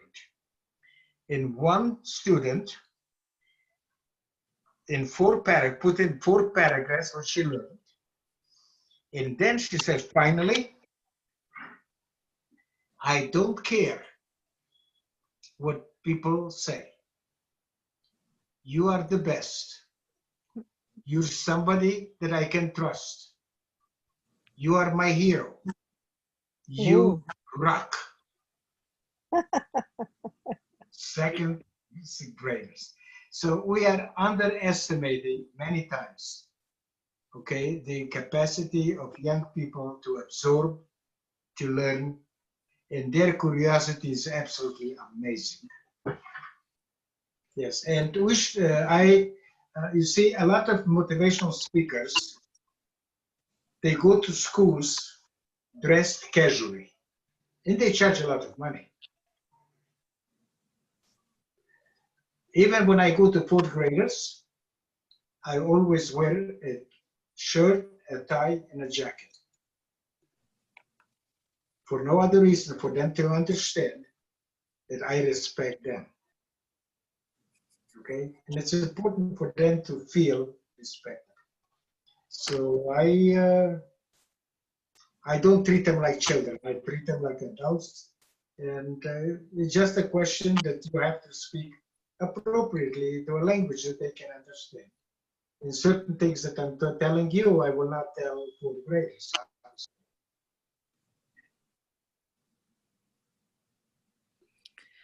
But you are a psychologist, so you know exactly what I'm talking about. You do. Okay. Have you read books about the Holocaust? True. Have you read books about the Holocaust? I don't know the last word. Can you spell it? By who? Have you read any books about the Holocaust? Oh, I took yes, definitely. In college, I took a class called Holocaust in Literature. So we read many books. There is a book, all of you, that you might be interested in. She is basically wrote a book, and it's basically saying the same thing what I do in a different way. In her book is about teaching to be free of the prison of your own mind. She is a psychologist. She was in Auschwitz, I believe, if I remember correctly. She wrote a book, and she says you can take away everything from a man. You cannot take away what you put in your own mind. And the name of the book is The Choice. And her name is Eva Eger. So if you have a chance, look at it, and maybe in in your line of work, maybe it can help you to give you some additional information. Thank you. I'm looking it up. I see it right now. The Choice by Eva. Yeah, I found it. Wherever. E-G-E-R. Edith Eva Eger. Right. Or E-G-E-R. Great. I'll take a picture. If you have not read it, I think it would be, worthwhile to read it. It may give you some additional tools. Great. Thank you. Looks great. And this is good this is also good for Tashima, for Heather, Alba, for everybody. Annalise. If I can share the screen, I will, and I'll show the photo, okay? If I can do it. Oh, no, only the host. Well, anyway, it's called The Choice by Eva Key. You have the book? You have the book? Eager, E-G. I just looked it up, yes. Send me the picture, Heather. Send me the picture. Good idea. Okay, well, it says that only the host can share it. That's why. If I send it to Razy and you. But maybe you can give the. Text it. Yeah, I will. Okay. Razy and Linda. Thank you. Yeah, okay, I'm sending the photo, and then when Razy shares it, then we can all see it easily. Boom, there. Mind over matter, Sammy. Well, you know what they say, if you don't mind, it doesn't matter. Exactly. E-G-E-R. Right. Okay. So I'm gonna catch up with you, Sammy. We have a lot in common. I know. You think a lot like we do. So wait a minute, so let me hear it. What is your question? Well, I want to hear what we have in common. Sammy, we have so much, other than the Holocaust, we have a lot, other than the Holocaust, we have a lot in common. I'd like to catch up with you. I think Linda's referring to like a mindset of survival and how to approach life in a very positive and forward moving way where you don't get locked up by the past. You don't get stuck in all the potential traumas that could pull you back. You like really put them behind you. You go into the present moment, you move into the future without those belief systems that are going to make you trip and fall. I think that's what she's kind of talking about a little bit. I asked the students, what's the other word for a gift? And they say the present. So I said, you know, the past is gone. The future is not here yet. So live in the present and enjoy what life has given you. Each day is a gift. But now, the interesting part is, my mother was always curious where I took that optimism from, coming from that era. And I could never put it in words. And I said, that's me, which means nothing. What does it mean, that's me?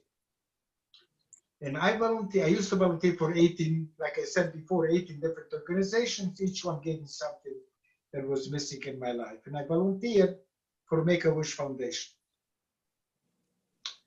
And one kid from Colorado, he came, he had leukemia, and he came to see me.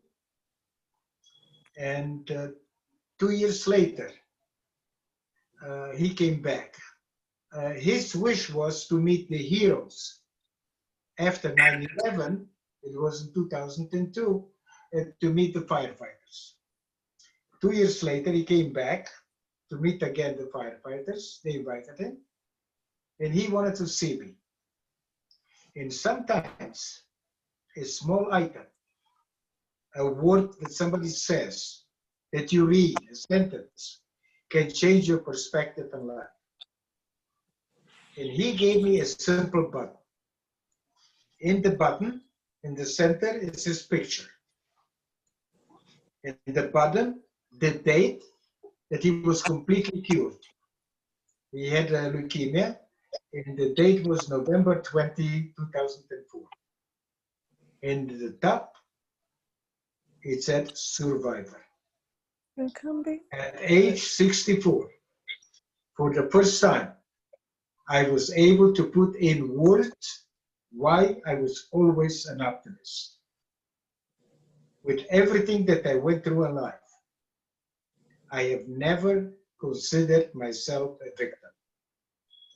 I was always a survivor. And I teach the young people not to act like victims in any circumstance. Because if they act like victims, they may not achieve what they want. But if they act like survivors, the whole world is theirs. Amen. Thank you. So there are little things, you know, that as we talk, that it brings back memories, brings back stories. By the way, what do you think was the most unusual question? Actually, there were two unusual. One was a question, one was a state. No, there were two questions. What do you think were the two most unusual statements, questions? I have no idea, but I can't wait to hear. Okay, the first one, I spoke in front of 900 people in Victoria, okay, British Columbia, Canada. One student, you should see the faces of the other students. He asked me if what I am telling, if I made it up or it's fake. And you should have seen the faces of the other students, of the teachers. And I started laughing. And I said, neither, I'm just speaking from the heart. Okay, and I got the point. The other one is, I think it was a 6th grader. He asked me if I have my own teeth. Okay, and some people would feel embarrassed. And I started laughing and I said, no, I have insurance. So that's what I'm saying. I tell people, you know, you can ask me any question you want because I'm very open. But I'm giving you an example of how curious things are. And it's amazing. We have to listen to them.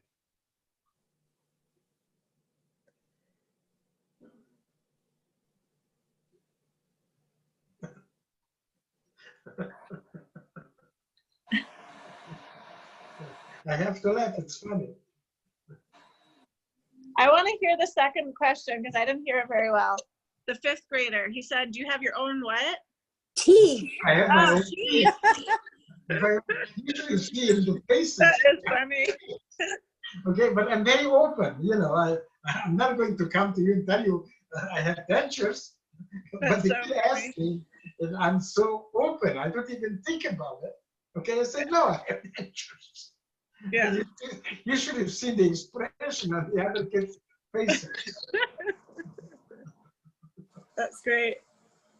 Heather, the boys came through again with their good questions. They were awesome. They But- got a but- little confused. But apparently that's what the young people like and students like, because I'm very open. I'm genuine. I don't have any airs, and I tell them what I think. That's great. Yeah. I told my kids, I said, come ask some questions if you want to, and they were embarrassed. And I said, I think they'd really appreciate some questions from lots of different ages, and so that's what gave them the courage Right. to value. You know, our society does not value a young person as much. You know what I teach the kids? I said, your worst day, something good has happened. Okay, so before you go to bed, look in the mirror. Remember the good thing that happened.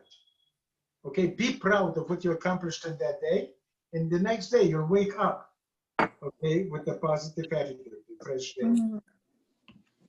The funniest part is, imagine yourself, I'm like with you, I see your faces. Imagine yourself, I'm in the school, and I have 200 or 300 kids.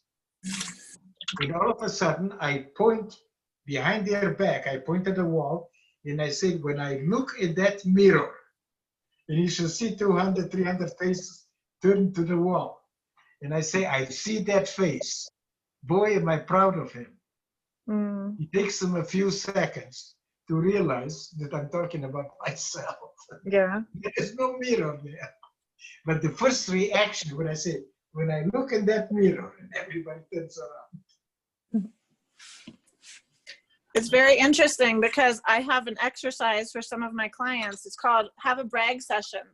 And I ask them to brag about themselves for 5 minutes. And at first it's very difficult. People are not trained in our culture to be proud of themselves and be able to speak about it. And one time I invited my cousins and my nieces to have a brag session. And one of my nieces who, you know, was so successful in so many ways, said, oh my goodness, I've never been able to do this. If I do this at school, I'm considered arrogant, but there's so many things I'm proud of, and I can talk about it now in front of my family and nobody will think I'm arrogant. It's such a relief to be able to share how proud I am of myself. And I think it's a great thing that you're modeling for the young people to look in the mirror and be proud of yourself and say positive things about yourself as you look in the mirror, because I certainly, until I was 21, would look in the mirror and only think something negative of myself until I started training myself differently. And it's a really beautiful thing to be able to look in the mirror and like who you see and like the person inside of the skin and the eyes and the hair that you're looking at. So good job. And that is probably one of the reasons that I'm so successful, probably, because I give only positive messages. There's nothing negative, you know. And I don't know if you noticed or not, but you're a psychologist. So I don't know if you noticed or not, but have you noticed that I never use a negative word? Yeah, I did notice that. But it's something some people have to cultivate it. But I tell them, if you think negatively, I mean positively, if you think positively, you will use positive words, will lead to a positive attitude, a positive experience, and a happier life. And I give them an example. At one time, I was under extremely heavy sedation. When I woke up, my ex said that I said something about her mother. And I looked in a complete surprise. Me? Never. But when I was by myself, I started smiling. because that was exactly what I was thinking. Whether we know it or not, when we say something, it's in the back of our minds, consciously or subconsciously. We never say anything that it's not somehow in the back of your mind. And it's very important for young people to understand it, to realize it. When somebody hurts you with words, you may forgive them, but remember that they meant what they said. They can say they did not mean it, they meant it. It's your choice to forgive them. It's not, that's not an issue. But for the kids, they have to remember that when people say something, they mean it, whether they know it or not.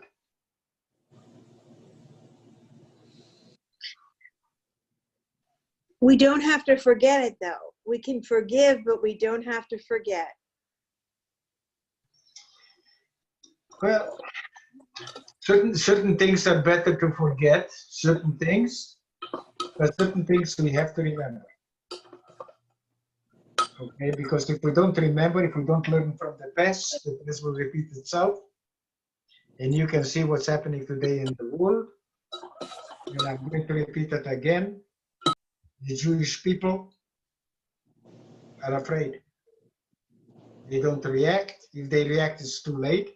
Like for instance, like I told you, I'm right now, I'm trying to be on the Speakers Bureau of Kufa, Christians United for Israel. But 40 years ago, the state of Israel did not want to have to do anything with them because it's why they are for Israel. Guess what? They have a membership of 8 million people. We can use all the help that we can get. What's the difference? Why? As long as we can use their help, and as long as they're fighting, for the state of Israel, we should. And the state of Israel right now is working with them. But for a very long time, they did not.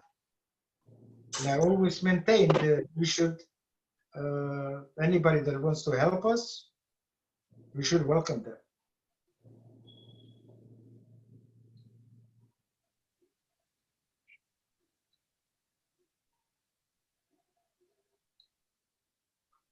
Alba, can you hear me?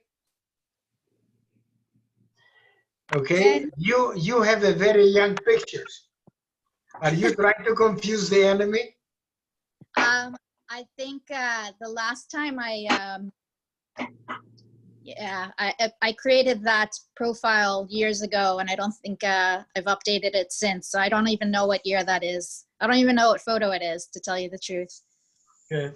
Okay. It's a beautiful picture. תודה רבה. תודה. Beautiful picture. תודה. Okay. Are you Israeli? No, I'm American, but my parents actually met in Young Judea on your course many years ago. I think 1962 or 1963. They were married in 1964, and then I have 2 older sisters. They also lived in Israel for several years. My middle sister was born at Hadassah, Yerushalayim. And my eldest sister actually made Aliyah in '88 and joined Tzahal, served for 2.5 years, I think. So I'm actually the only one that doesn't hold citizenship, but growing up, spent many summers there. My father was a music producer and brought a variety of artists to Israel. They would perform in Tel Aviv. I don't remember where they perform in Tel Aviv, but in Yerushalayim they perform at Chatzav Sultan. And so I was very lucky to have that experience growing up, spending a lot of time in Israel. And we also were sent to Jewish day school. So we were encouraged to speak Hebrew at home, particularly by my father. We called our parents Ima ve'Abba. And then, you know, of course, learning English and Hebrew, learning to read and write English and Hebrew at day school, having a double curriculum. So grew up speaking Hebrew. And unfortunately, then I later moved abroad and lost a great deal of my Hebrew, learning a new language, and but then gained it back in college, and it's sort of fallen out of use. So I try to keep it up. I actually speak Hebrew to my dog pretty frequently. So, Do you, can you read the newspaper? Because it doesn't have the vowels. I used to read pretty well, בלי נקודות, אבל עכשיו לא כל כך. לא כל כך. לא כל כך עכשיו. So yeah, you know, I'd really like to recultivate it, and hope someday that I can get back to Israel. I miss it very much.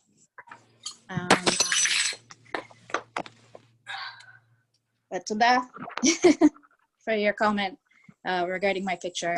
It's a very old photo.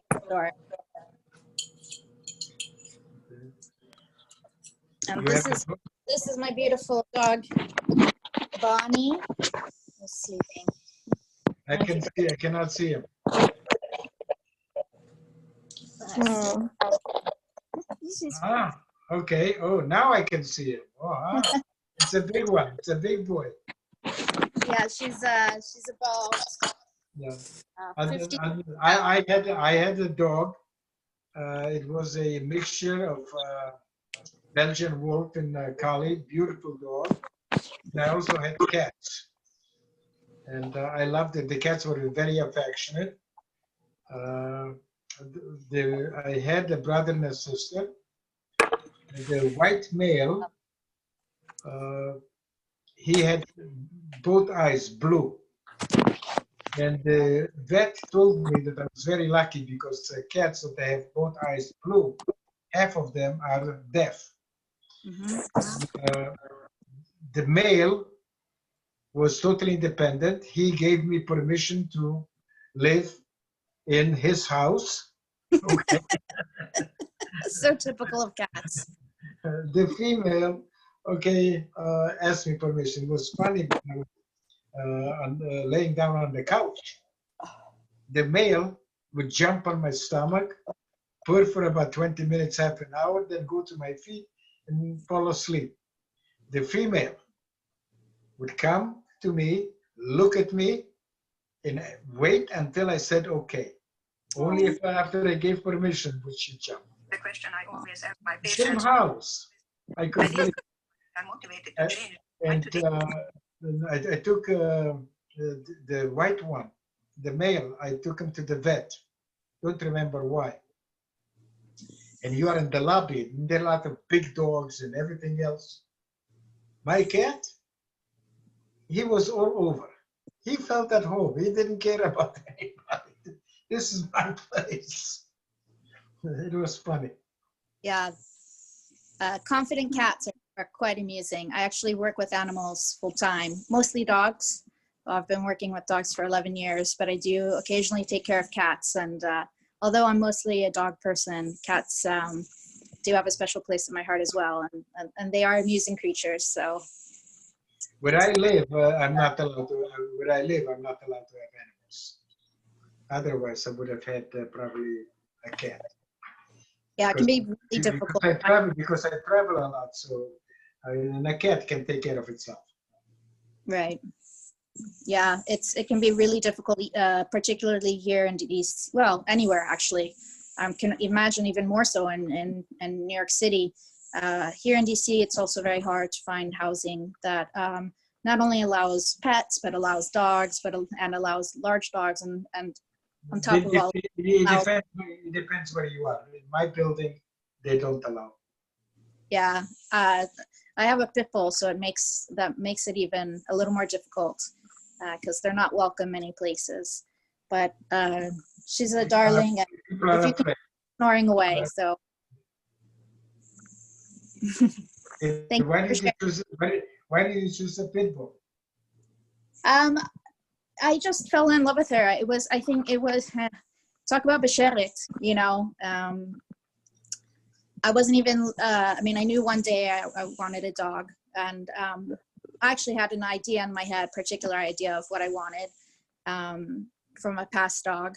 And very long story short, I volunteered with a rescue group. And it was all just a whole series of meant to be kind of events, that one thing led to another, and our paths crossed, and it was like we were just meant to be. So sort of kismet kind of a thing. I wasn't in a place at the time that I met her to have a pet, have a dog, and I don't know. I just she had many adoption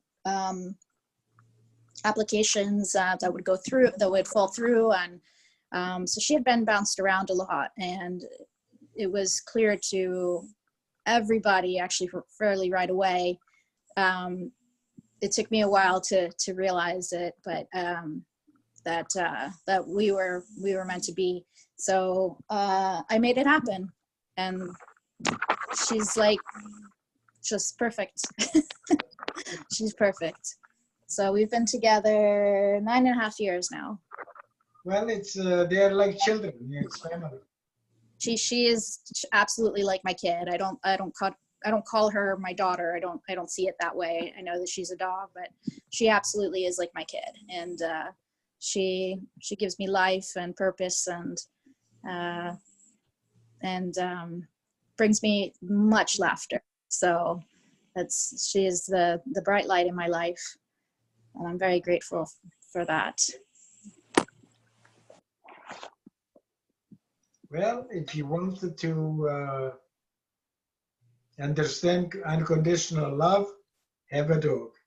Yeah, it's a blessing to work with animals, and I absolutely, you know, I've been. Cats are finicky. Some of them are affectionate. I was glad, and some of them just do what they want to do. Yeah, mostly I work with dogs, and I have about 12 clients, I think. Well, somewhere between 10 and 12 clients. I can't keep track right now, but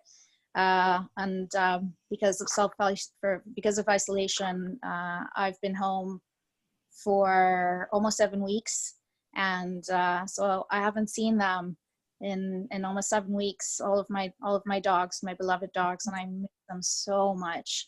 I mean, I'm so grateful to have all this time with Bonnie. It's amazing.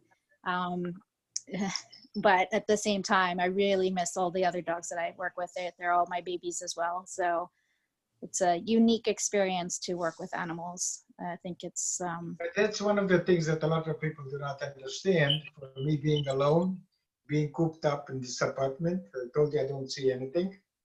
There is nothing. Some people have a nice view from the window, something I have nothing. And yet I'm, you know, not depressed like a lot of people are. It's something, you know, that this shall pass too. It's a challenge. We wait. We wait for it to pass. So I've been a little restless, but you know, I'm you know, going to do whatever we all have to do to get through this, to do the right thing and do it the right way. So no complaining here. Just want everybody to get through this safe and healthy. Thank you. Yeah. Where's everybody located? Alba, where are you? I'm actually, by the way, Alba Chiara is actually just my screen name. I'm Ari, by the way. Ariel is my full name. I'm in DC. Oh yeah, that's right. Yeah. You live in DC? Alba, you live in DC? Yeah, I'm in DC. So it's a love-hate relationship. It's basically my hometown. I'm from just outside of DC in Maryland. But you know, I've been based in DC for a large part of my life. And so I consider it my hometown. And like I said, I love-hate relationship with it. So, but we'd love to have you back and brighten this sort of dreary city soon. Boca Raton saying good night. Boca Tov. Boker Tov, Laila Tov. Good night, Linda. Laila Tov, Boker Tov. Big Yeah, hug to it's almost Boca Tov. Good night and thank you so much. Good night, everyone. It's my honor. Good God night. bless. Laila God bless Tov. you too. Okay. Good night, Heather. Good night. Good night. I wanted to know where Tashina lives in Minnesota. I live in a town called Burnsville. It's a little bit south of Minneapolis. So cool. It sounds like you had some really interesting experiences, and your organization sounds really good. What's it called? It's called the Student Project for Media Among Nations, and SPAN for short. But we send students to different countries to do research. So the students do research on whatever topic they propose. And then they go to different countries. Recently sent students to Russia and Morocco. This year we were supposed to be sending students to England, but it's not happening right now, obviously. And when I did the program, I went to Armenia and Germany, and I did my research as a comparison of the Armenian genocide and the Holocaust, and sort of looking at like how the Armenian genocide may have like influenced the Holocaust a little bit. So, but yeah, so it's very interesting, and yeah, it's really, you spend time preparing, like the students prepare and they learn about the country as well as preparing to their research, and then they spend like about 2 months abroad doing their research and kind of just immersing themselves in the culture and learning about it, and meeting with people and interviewing people, and then they come back and they write a thesis about their results. So, but it's definitely very impactful. We have like 2,000 alumni because we've been doing it for 70 years, and it's definitely something that really draws us together. Like when 2 alumni come together, they get really excited and they just like want to share their experiences and stuff. So, yeah. That's great. That's so cool. Heather, I just wanted to say there's so much, since you know you are so proactive in educating your children, that I was an avid reader as a child, and there's so much incredible literature for children on the Holocaust. And one of my absolute favorite books, and I've never forgotten it to this day, is The Day Hitler Stole Pink Rabbit. So I recommend that. The Pink Rabbit? Yeah, The Day Hitler Stole Pink Rabbit. I think I read it in 4th grade. So Well, I probably have a first grader and 2 fifth graders, and the 2 fifth grader, I mean, the first grader reads all the 5th grade books, so I think they're all ready for it. Yeah. I was gonna say, I think it's right about appropriate for them. So a really good book. Thank you. I wish I could remember all of the other ones. You know, as I grew older, then I, you know, evolved into, you know, sort of more serious literature, more. Sorry, my English is failing me. But you know, just you know, the more advanced reading and the more serious subjects about it. But still some wonderful stuff out there for children. So I hope they enjoy that, because I loved it very much. I'll definitely go get it for them. Thank you so much. Okay, cool. I am going to bid you all Laila Tov. Laila Tov. Laila Tov. Okay. Laila Tov. Good night. Laila Tov, thank you. It was my honor to be with you. כן, לילה טוב, תודה רבה, ולהתראות. Okay. And you have my email, and if you want, you can always keep in touch. Oh, yes, thank you so much. What a wonderful idea. Thank you. Okay, thank you for reminding me. All right, I hope you do get some rest. Okay. And all of you have a wonderful evening. You too. I'm gonna go too. My kids are already asleep, and I have to wake up early with their school needs. Thank you. Bye, Heather. Bye. Good night. I friended you on Facebook. Okay, bye. Good night. Laila Tov. Sophie. Bye. Good night, Laila Tov. Annalise, good night. And Joseph, good Good night. night. Sorry, I had to unmute. It took me a second. Yeah, there's always a delay when you're trying to like wait. Every time I'm on Zoom, I always forget when I'm muted, and I always start talking, and then someone has to tell me you're still muted. Thank you so much for this conversation. Everything was so wonderful. Thank you, Annalise. Thank you. Yes, thank you. And thank you for just like staying up and chatting with us for like so long. It's been like really wonderful. Yeah. Maybe like one of the benefits of like doing it in a Zoom way is like it may not be as easy like in person to just like stay around with students forever or something, but like at least this way like you can just all just congregate for as long as people are able to stay or whatever. So but yeah, thank you so much for taking time to share your story with us. I'm really grateful that I got to hear it and just learn from you. So yeah. Beautiful. All right. Well, I'm going to say good night. Good morning. Okay. Laila Tov, Boker Tov. Good night, Laila Tov. Good night, Laila Tov. Thank you so much. Thank you.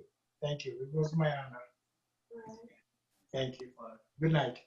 Good night. I'm going to sign off. Okay.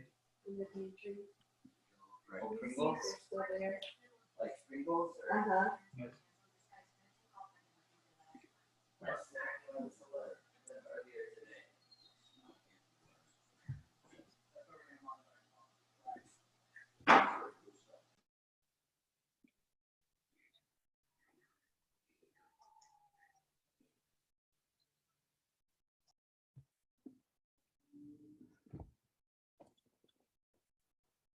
Who is the host of this meeting now?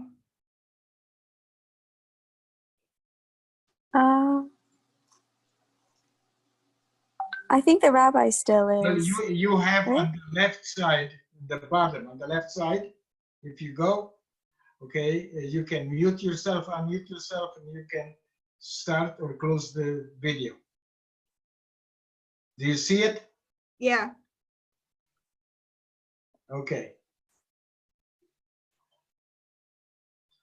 So I'm going to unmute myself, to mute myself. Okay, so again, good night. Good night. Good night. I'm going to sign off too. Thank you so much. Computer's gonna die. So. Yeah. Bye. Thank you. Thank you. Laila Tov. Laila Tov.